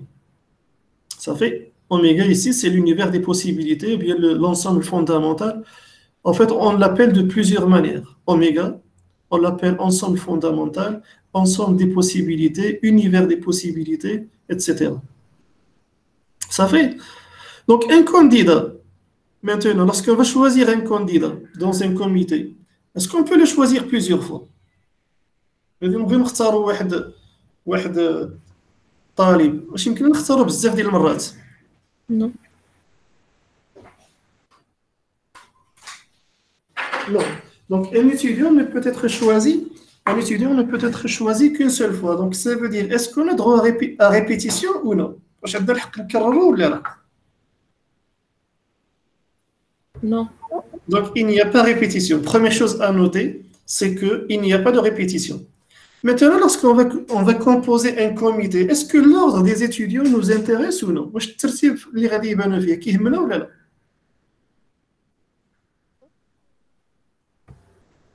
Non. Non, c'est. Non, ça reste un comité. Donc, choisir un garçon en début et une fille en second ou l'inverse, ça ne va rien changer. Ça reste le même comité. Donc, il n'y a pas d'ordre et il n'y a pas de répétition. Ça veut dire, en fait, de quoi il s'agit? Il n'y a pas de répétition, il n'y a pas d'ordre. C'est Combinaison. une combinaison sans répétition, CPN. Donc, le nombre est CPN. Donc, un candidat ne peut être sélectionné qu'une seule fois, et peu importe l'ordre dans lequel il est choisi. Par conséquent, un comité, c'est une disposition non ordonnée et sans répétition de P éléments que l'on va choisir parmi N. Il s'agit donc de combinaisons dont le nombre est donné par CPN. Maintenant, il reste à préciser les valeurs de P et de N. Donc ici, N, quelle est la valeur de N? N, c'est le nombre total parmi lequel on doit choisir. C'est 6.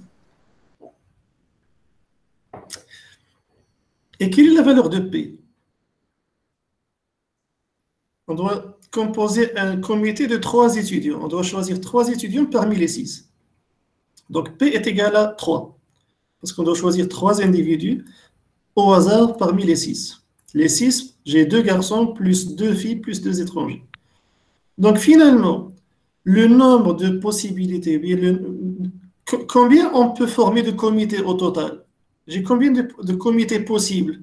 C'est le nombre de combinaisons de 3 éléments parmi 6, c'est-à-dire 20 comités possibles. Ça fait? Si je dois choisir 3 candidats parmi les 6, je peux former au total 20 comités. Ça, c'est le nombre de cas possibles. Ça fait? Est-ce que jusque-là, tout est clair? Est-ce qu'on peut passer à la suite?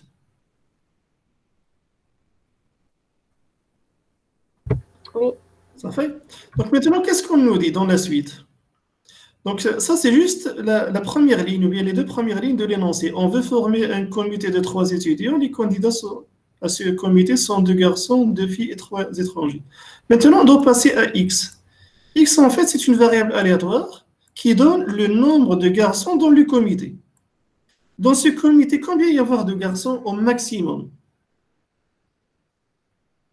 Dans le comité. Combien il va y avoir de garçons au maximum? 2 parce que j'ai maximum de garçons. Ça fait? Est-ce que je peux avoir un comité dans lequel il n'y a qu'un seul garçon? Oui. Par exemple, je peux avoir un garçon et 2 filles. Un garçon et 2 étrangers. Donc, un comité avec un seul garçon est possible. Est-ce que je peux avoir un comité sans garçon, dans lequel il n'y a aucun garçon? Oui. C'est possible. Je peux avoir, par exemple, 2 filles et un étranger.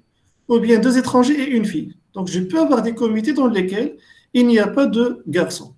Donc, quelles sont les valeurs possibles de X? Donc, regardez. 0, 0, 1, 2. Donc, on note X, la variable aléatoire représentant le nombre de garçons dans le comité. Y, la variable aléatoire représentant le nombre de filles dans le comité. Donc, ces 2 variables, X et Y, elles peuvent prendre chacune les valeurs 0, 1, 2. Pourquoi? Parce que Y, si je m'intéresse à Y, c'est le nombre de filles dans le comité. Donc, quel est le nombre maximum de filles que je peux avoir dans ce comité? Donc, c'est 2. Donc, puisqu'en fait, on doit avoir un comité de 3 étudiants, donc le nombre maximum de filles que je peux avoir, c'est 2, parce que j'ai 2 filles, c'est tout. Est-ce qu'on peut avoir un comité avec une seule fille? On peut avoir un comité avec une seule fille et 2 garçons, ou bien une seule fille et 2 étrangers, ou bien une seule fille, un garçon et un étranger. Donc, on peut avoir un comité avec une seule fille. Est-ce qu'on peut avoir un comité avec 0 fille, sans aucune fille? C'est faisable. On peut avoir par exemple un comité dans lequel il y a 2 garçons et un étranger, ou bien 2 étrangers et un garçon. Donc, Y peut prendre les valeurs 0, 1, 2, et Y aussi. Donc, X et Y peuvent prendre des valeurs 0, 1, 2. Ça fait? Donc, c'est l'objet de ce premier paragraphe.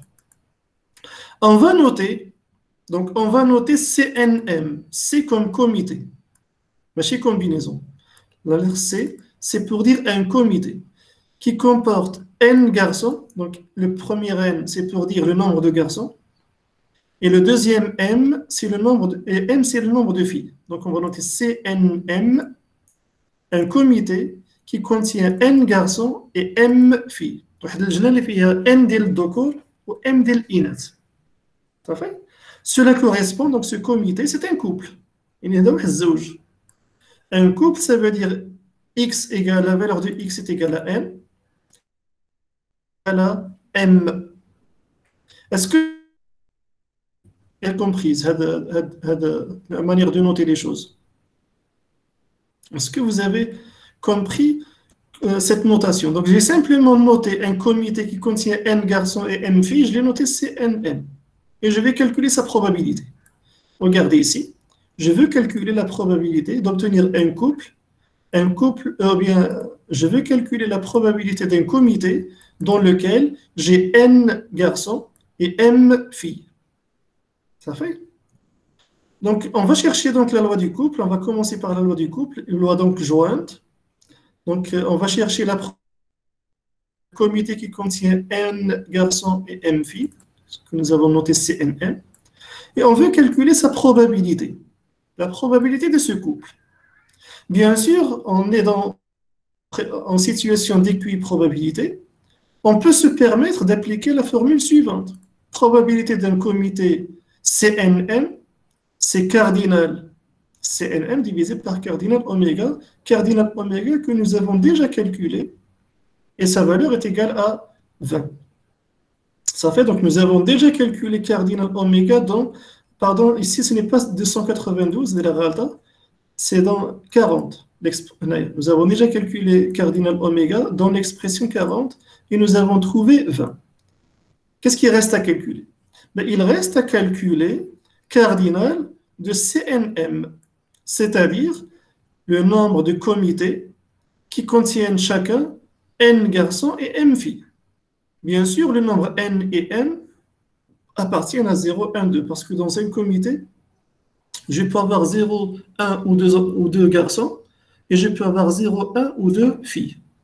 En fait, on va traiter les cas possibles. Commençons par un couple qui contient 0 garçon et une seule fille. 0 garçon, regardez donc le premier cardinal ici.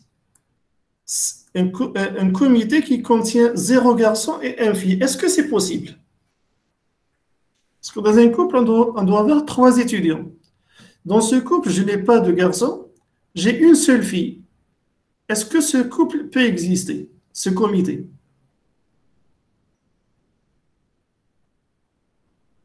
Donc, on doit choisir 3 éléments parmi les 6, 2 garçons, 2 filles et 2 étrangers. Donc, maintenant, regardez, est-ce que je peux composer un comité dans lequel j'ai 0 garçon et une seule fille? Est-ce que c'est possible? Oui, monsieur. Mais j'ai besoin de 3. Mais regardez, maintenant, voilà, et donc les 2 qui manquent, ce sont les 2 étrangers. Donc, c'est possible. Donc, ce comité peut exister. Donc, quel est le nom? Là. Pour les 2 étrangers, il n'y a pas de condition qu'ils soient filles ou garçons. Non. Donc, simplement deux étrangers. Donc, sans distinguer le sexe. Donc, on s'intéresse juste aux garçons, filles et étrangers. Ça fait? Donc, mais regardez, maintenant, on va voir. Comme la dernière fois, donc parmi les garçons, j'ai combien de garçons? J'ai 2 garçons, comme le jeu de cartes. Et parmi ces garçons, combien je dois choisir? Je dois choisir 0. Ça fait? Donc c'est 0, on doit choisir 0 garçons parmi les deux. Et comme on a dit en fait, dans cet exercice, c'est une combinaison sans répétition, le nombre c'est C02. Donc on doit choisir 0 garçons parmi les deux. Et, donc on doit multiplier. Donc, et on doit choisir, ici j'ai une seule fille. Une seule fille qu'on doit choisir parmi les deux. Donc c'est une combinaison de un élément parmi deux. Et les deux qui restent, parce que je dois composer un comité de 3 éléments. Maintenant j'ai une seule fille. Il me reste encore 2 étudiants à choisir.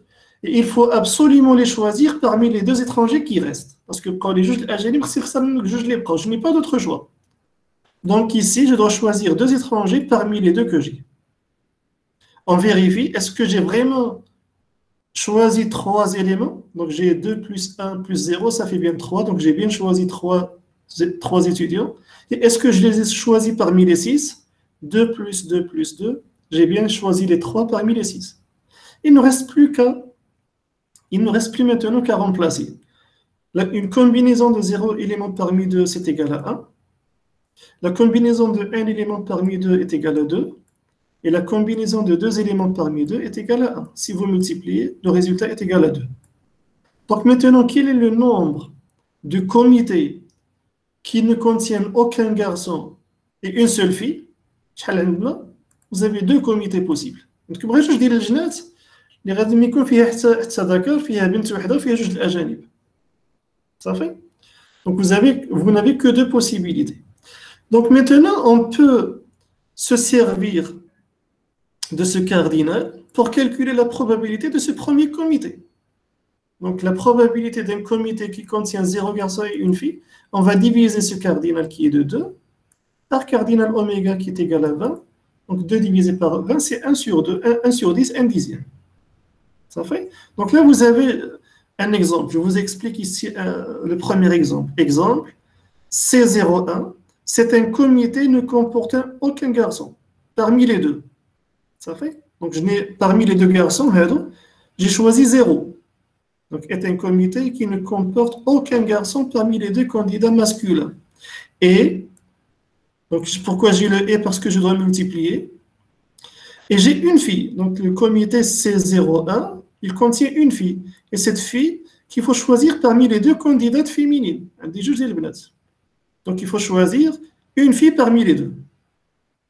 Et, est-ce qu'on a terminé? Pas encore. Et le reste, pour compléter le comité, donc je dois choisir les 2 candidats qui restent parmi les 2 étrangers. C'est-à-dire, en fait, C2. C'est une combinaison de 2 éléments parmi 2. Et donc je dois choisir 0 parmi les 2 garçons, une seule fille parmi les 2, et 2 étrangers, 2 étudiants parmi les 2 étrangers. Donc 1 multiplié par 1 multiplié par 1, c'est égal à 2. Donc là, je vous donne un exemple pour vous faciliter la lecture de ce résultat. Ça fait? Donc, maintenant, qu'est-ce qu'on va faire? On va appliquer cette règle. Donc maintenant, pour calculer la probabilité du couple 0,1, lorsque x est égal à 0 et y est égal à 1, donc voici notre table de contingence. Voici donc l'entrée de x. X peut prendre les valeurs 0, 1, 2. Y peut prendre les valeurs 0, 1, 2. Donc maintenant, on s'intéresse. On va commencer par... commençons par le couple 0, 0. Est-ce que le comité 0, 0, est-ce qu'il est possible d'avoir un comité dans lequel il n'y a aucun garçon et aucune fille? Est-ce que ceci est possible?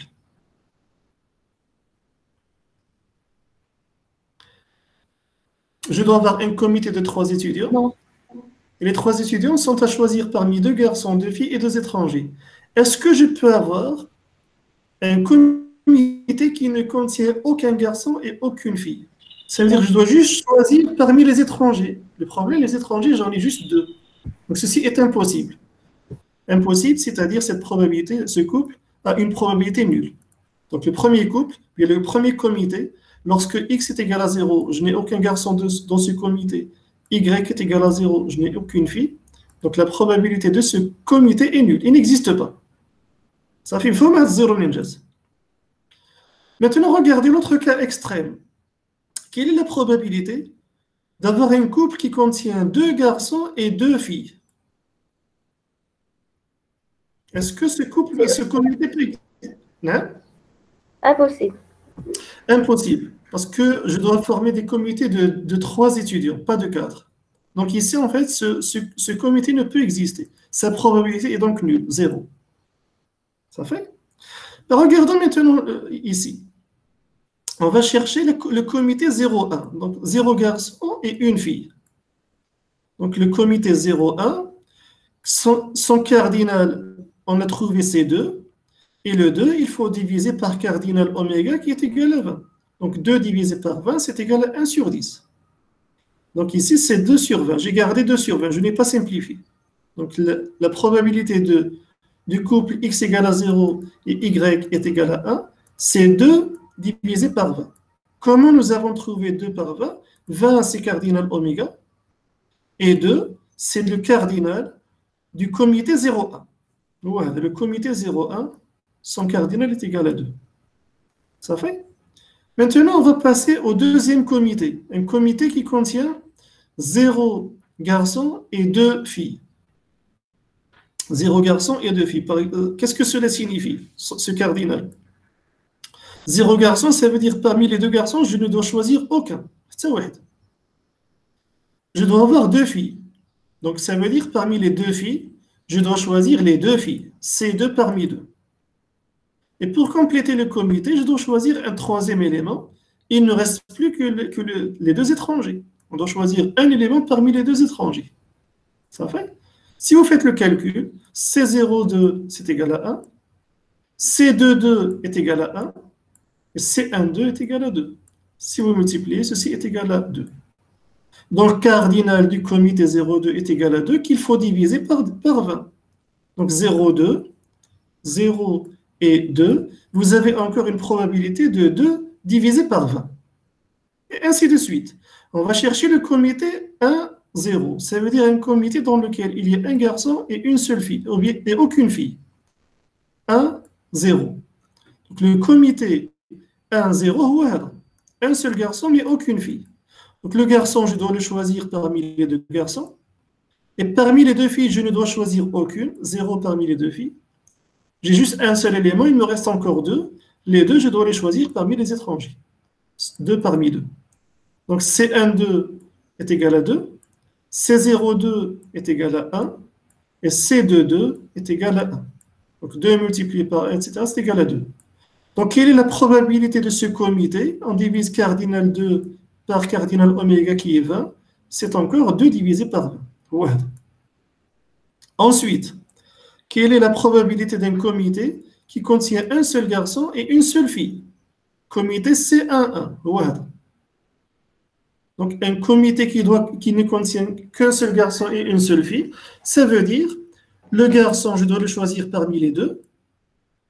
Et la fille, je dois la choisir parmi les 2 filles. Et j'ai combien au total? J'ai un garçon et une fille. Il me manque un 3e. Ce 3e, je dois le choisir parmi les étrangers. Donc le 3e, qui reste, je dois le choisir parmi les 2 étrangers. Donc j'ai C12 multiplié par C12 multiplié par C12. C12 est égal à 2. Donc 2 fois 2 fois 2 est égal à 8. Donc la probabilité de ce comité est de 8 divisé par 20. Donc ici j'ai 8 divisé par 20. Et ainsi de suite. On continue. Un comité qui contient un seul garçon et 2 filles. Donc un seul garçon et 2 filles, c'est un 2. Donc un seul garçon, je dois le choisir parmi les garçons, parmi les 2 garçons. Donc c'est un 2. Les 2 filles, on doit les choisir parmi les 2 filles. Et c'est tout. Donc les étrangers, je dois choisir aucun étranger parmi les 2. Donc c'est 0 parmi 2. J'ai 2. Etc., etc. Donc maintenant, vous avez compris comment calculer les cardinaux de chacun de ces comités. Et voici donc qu'on vient d'établir la distribution jointe. Donc ce qu'on a ici, c'est la distribution jointe du couple. C'est ce que j'ai à l'intérieur du tableau.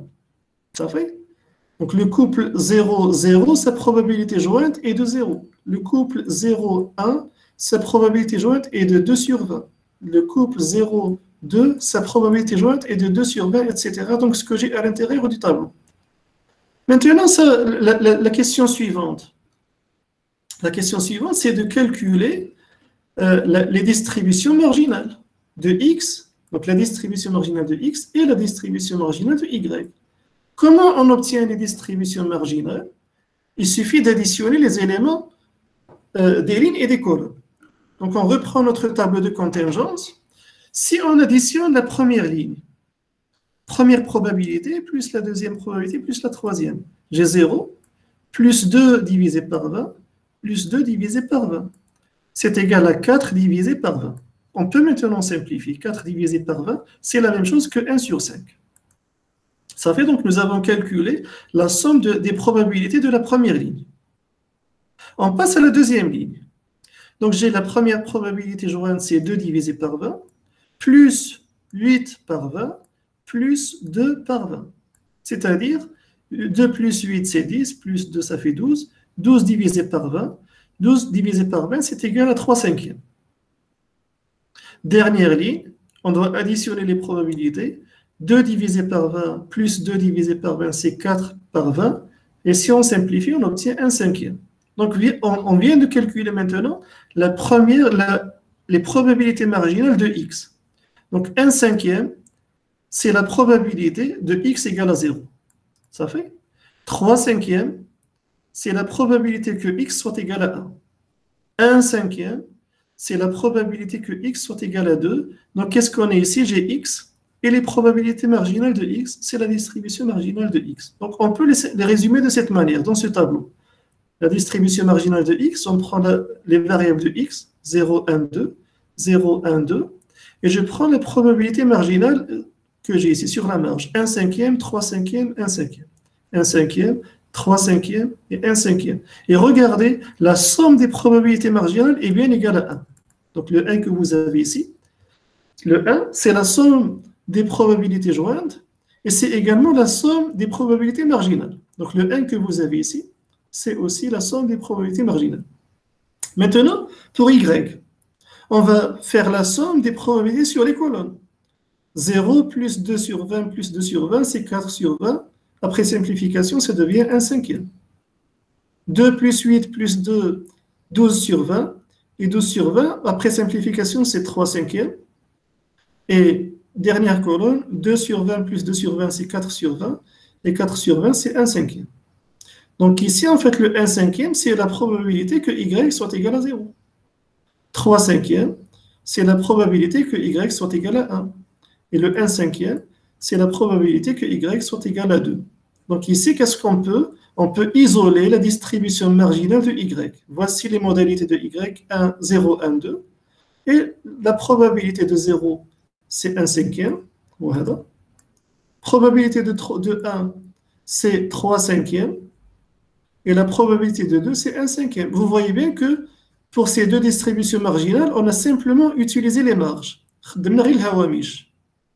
Et encore la même remarque, la somme des probabilités marginales est égale à 1. Donc le 1 que vous avez ici, c'est la somme des probabilités marginales de x, et c'est également la somme des probabilités marginales de y, et c'est en même temps la somme des probabilités jointes. Si vous additionnez toutes ces probabilités jointes, vous allez trouver 1. Pourquoi? Ben regardez, j'ai 2, plus 2, 4, et plus 2, 6, 6 plus 8, 14, 14 plus 2, 16, 16 plus 2, 18, et 18 plus 2, ça fait 20. Et 20 divisé par 20, c'est bien égal à 1. Donc 1, c'est encore la somme des distributions jointes. Est-ce que vous avez compris maintenant comment remplir ce tableau et calculer les distributions jointes et conditionnelles? Oui, monsieur. Voilà, il reste maintenant, on va passer, il reste à calculer, par exemple, la distribution conditionnelle de y, de x, sachant que y est égal à 1. Donc, cette distribution conditionnelle, on va appliquer la relation de Bayes. Ça fait? Donc, vous avez ici la distribution la distribution conditionnelle de x, sachant que y est égal à 1, rappelle la formule de Bayes. Donc la probabilité d'un événement A, sachant un événement B, c'est la probabilité de A et B, de A inter B, divisée par la probabilité de la condition de B. Donc si on doit maintenant appliquer cette formule de Bayes, on nous demande de calculer la probabilité conditionnelle de x sachant y est égal à 1. Ça fait. Comment on va faire? On va simplement appliquer la formule de Bayes. La probabilité de x sachant que y est égal à 1, c'est la probabilité de x égale à une valeur x et y est égal à 1. Ça, c'est une probabilité jointe. Ça veut dire qu'on doit la lire dans le tableau, à l'intérieur du tableau. Cette probabilité jointe, on doit la lire à l'intérieur du tableau.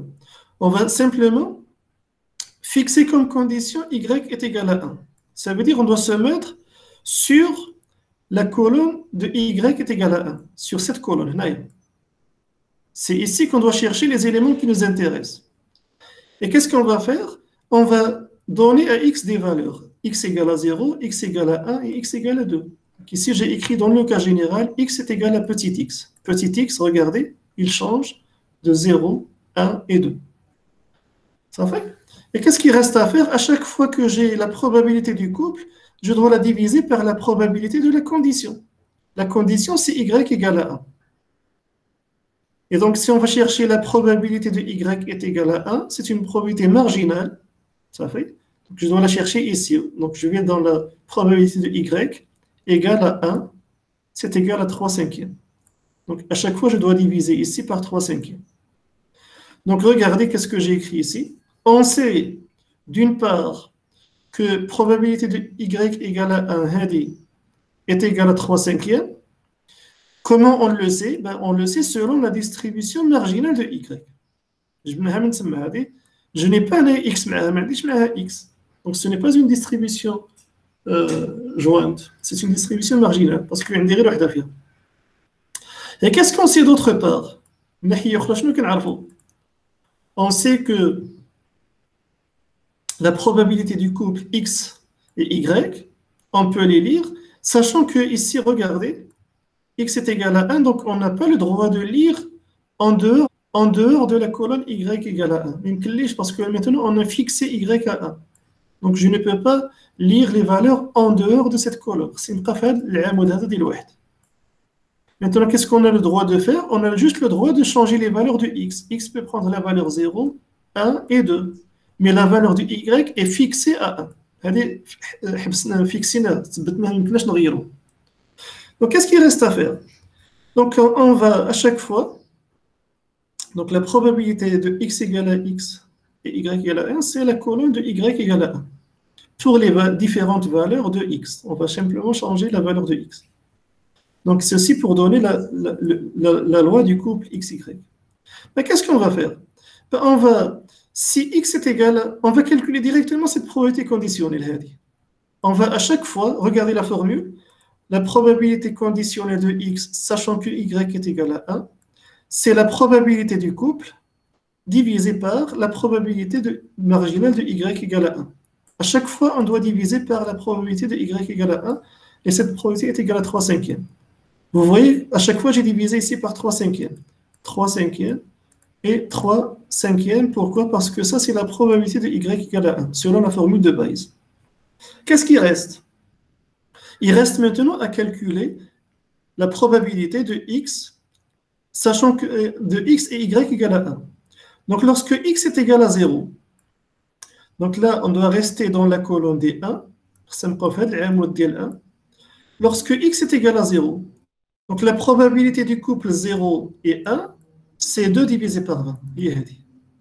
Parce que là, j'ai y égale à 1. Maintenant, je prends x égale à 0. Cette probabilité jointe est de 2 sur 20. Donc, c'est ce qu'on a écrit ici. 2 sur 20. Lorsque x est égal à 1, on doit rester dans la colonne y égale à 1. Et lorsque x est égal à 1, on doit lire en face, cette probabilité est de 8 divisé par 20. Probabilité de 8 divisé par 20. Et enfin, lorsque x est égal à 2, on va toujours rester sur la même colonne de y égale à 1 parce que nous avons fixé cette condition. Et lorsque x est égal à 2, on doit chercher la probabilité de diviser par 20. Donc 2 divisé par 20. Et à chaque fois, nous avons divisé par la probabilité de y égale à 1, qui est de 3 cinquièmes. Maintenant, si vous simplifiez ces formules, la première probabilité conditionnelle, donc ici, si vous voulez, vous avez le 1 sixième, la probabilité lorsque x est égal à 0, sachant que y est égal à 1. Donc c'est une probabilité conditionnelle, elle est égale à 1 sixième.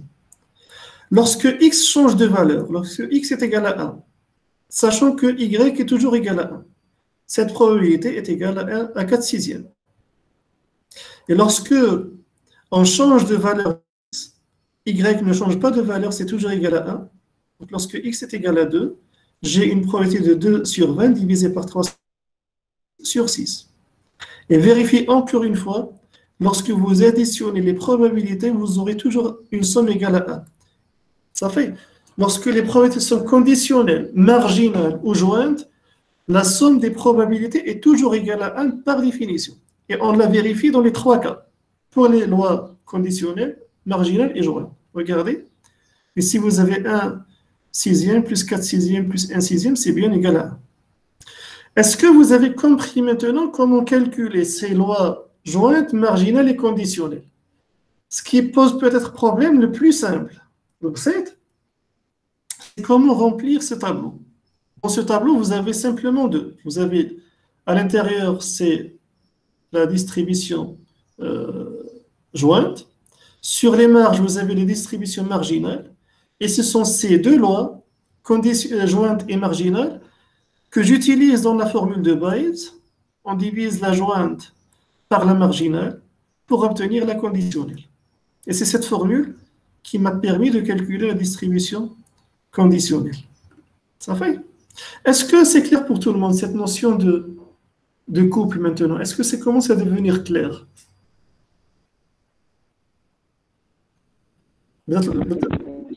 مسيو واحد القصة. نعم تفضلي.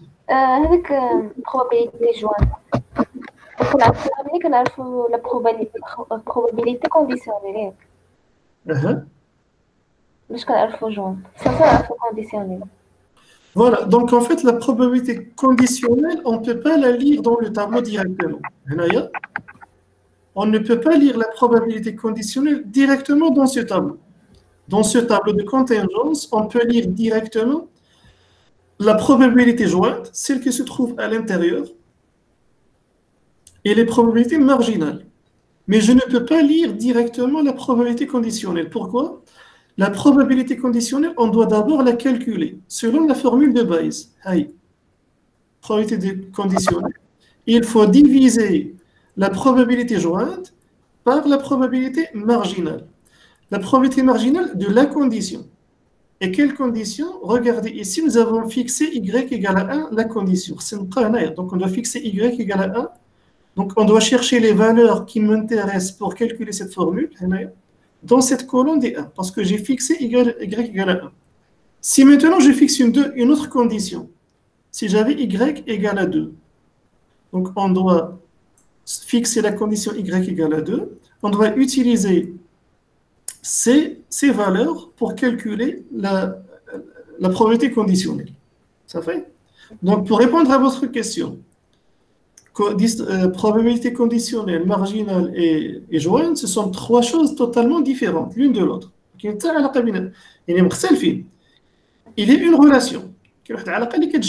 C'est la formule de Bayes. Ça fait? La probabilité jointe et marginale, on peut les lire directement dans le tableau de contingence. Attention, on ne peut pas lire la probabilité conditionnelle directement dans le tableau de contingence, il faut d'abord la calculer. Comment la calculer? J'ai besoin d'une probabilité jointe et j'ai besoin d'une probabilité marginale. Ici, c'est la probabilité marginale de la condition B. Ça fait, regardez ici, lorsqu'on utilisait comme condition y égale à 1, donc nous avons divisé par la probabilité marginale de y égale à 1. La probabilité marginale de y égale à 1, sa probabilité marginale, c'est 3 cinquièmes. Et avec à chaque fois, nous avons divisé par 3 cinquièmes. C'est une probabilité marginale de y égale à 1, de la condition.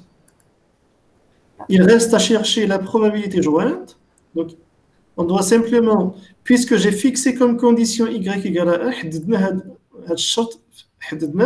donc ça veut dire que je n'ai pas le droit de quitter cette colonne qui correspond à y égale à 1. C'est une qahnaïa.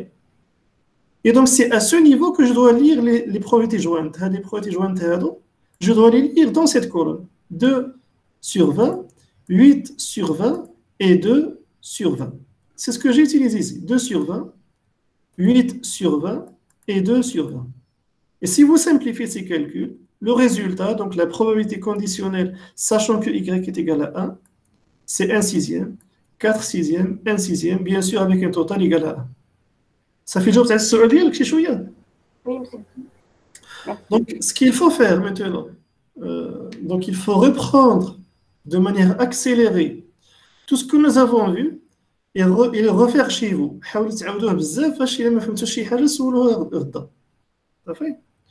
Donc, avant de vous quitter, donc on va au moins répondre à la question 4 rapidement.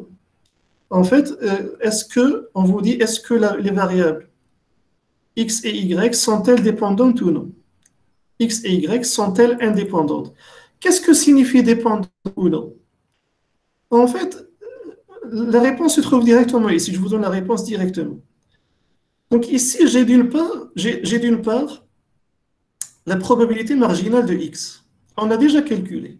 Lorsque x est égal à 0, lorsque x est égal à 1, lorsque x est égal à 2, voici la distribution marginale.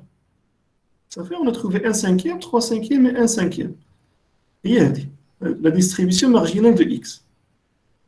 Maintenant, on a calculé dans la question précédente une distribution conditionnelle de x conditionnellement à y.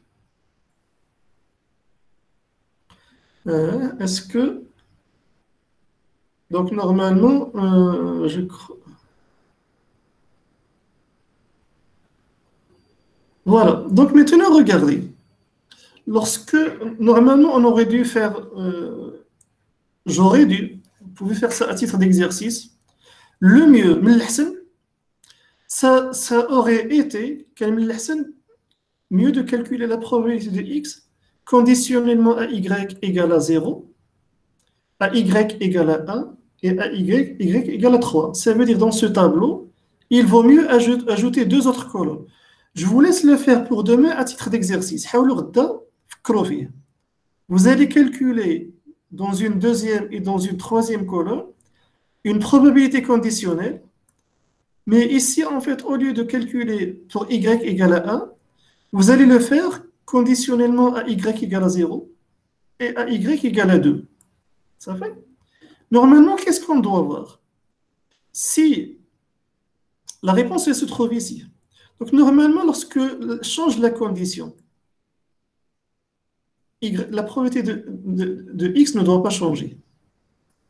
Donc, normalement, elles sont indépendantes. X et Y sont indépendantes si X ou bien si Y n'a pas d'effet sur X. Les valeurs de Y n'influencent pas, si les valeurs de Y n'influencent pas la probabilité de X.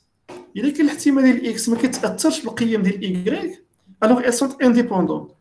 Ou bien dit d'une autre manière, lorsque la distribution marginale de X est égale à sa distribution conditionnelle, ça veut dire que sa distribution conditionnelle ne change pas avec les valeurs de Y, alors on dit que Y n'influence pas X, les valeurs de Y, X ما كتغيرش معها, alors elles sont indépendantes.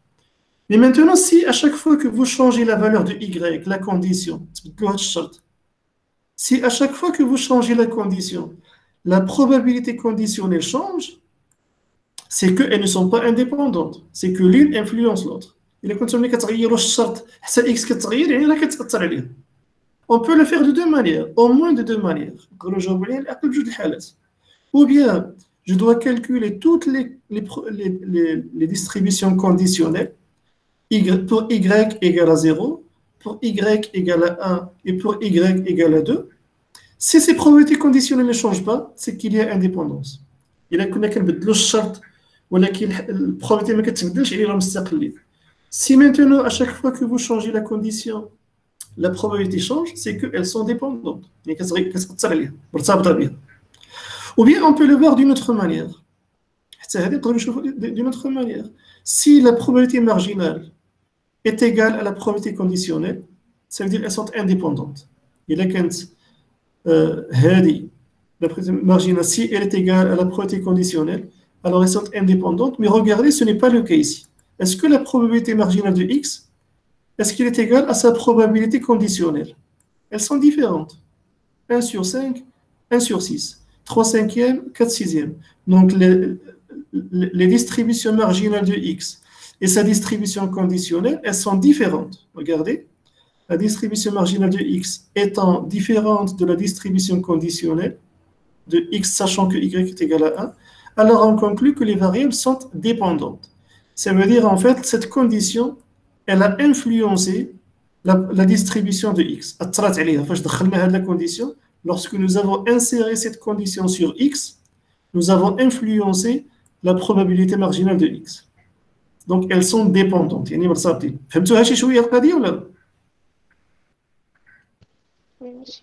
Bien. Donc, il va rester la question 5 pour demain. Donc, on doit calculer un coefficient linéaire, un coefficient de corrélation linéaire. Donc, demain, ce qu'on va faire, je vais vous présenter qu'est-ce qu'un coefficient de corrélation linéaire, comment le calculer. Pour le calculer, on a besoin de calculer une covariance. Ça fait? Et comment calculer une covariance? Il faut savoir comment calculer une variance. On verra ceci demain et on terminera l'exercice. Donc, comme ça, demain, on aurait fait le tour de tous les exercices que vous pouvez avoir en examen. Maintenant, pour perfectionner, donc la semaine d'après, ce sera une semaine de révision. Donc, et on refera quelques exercices ensemble en détail. C'est bon, y a-t-il des questions ou des remarques? C'est bon, tout est clair? Oui, merci. Bien, donc si vous n'avez pas de questions, il n'y a pas de remarques, donc on se donne rendez-vous demain à 10h. Ça fait?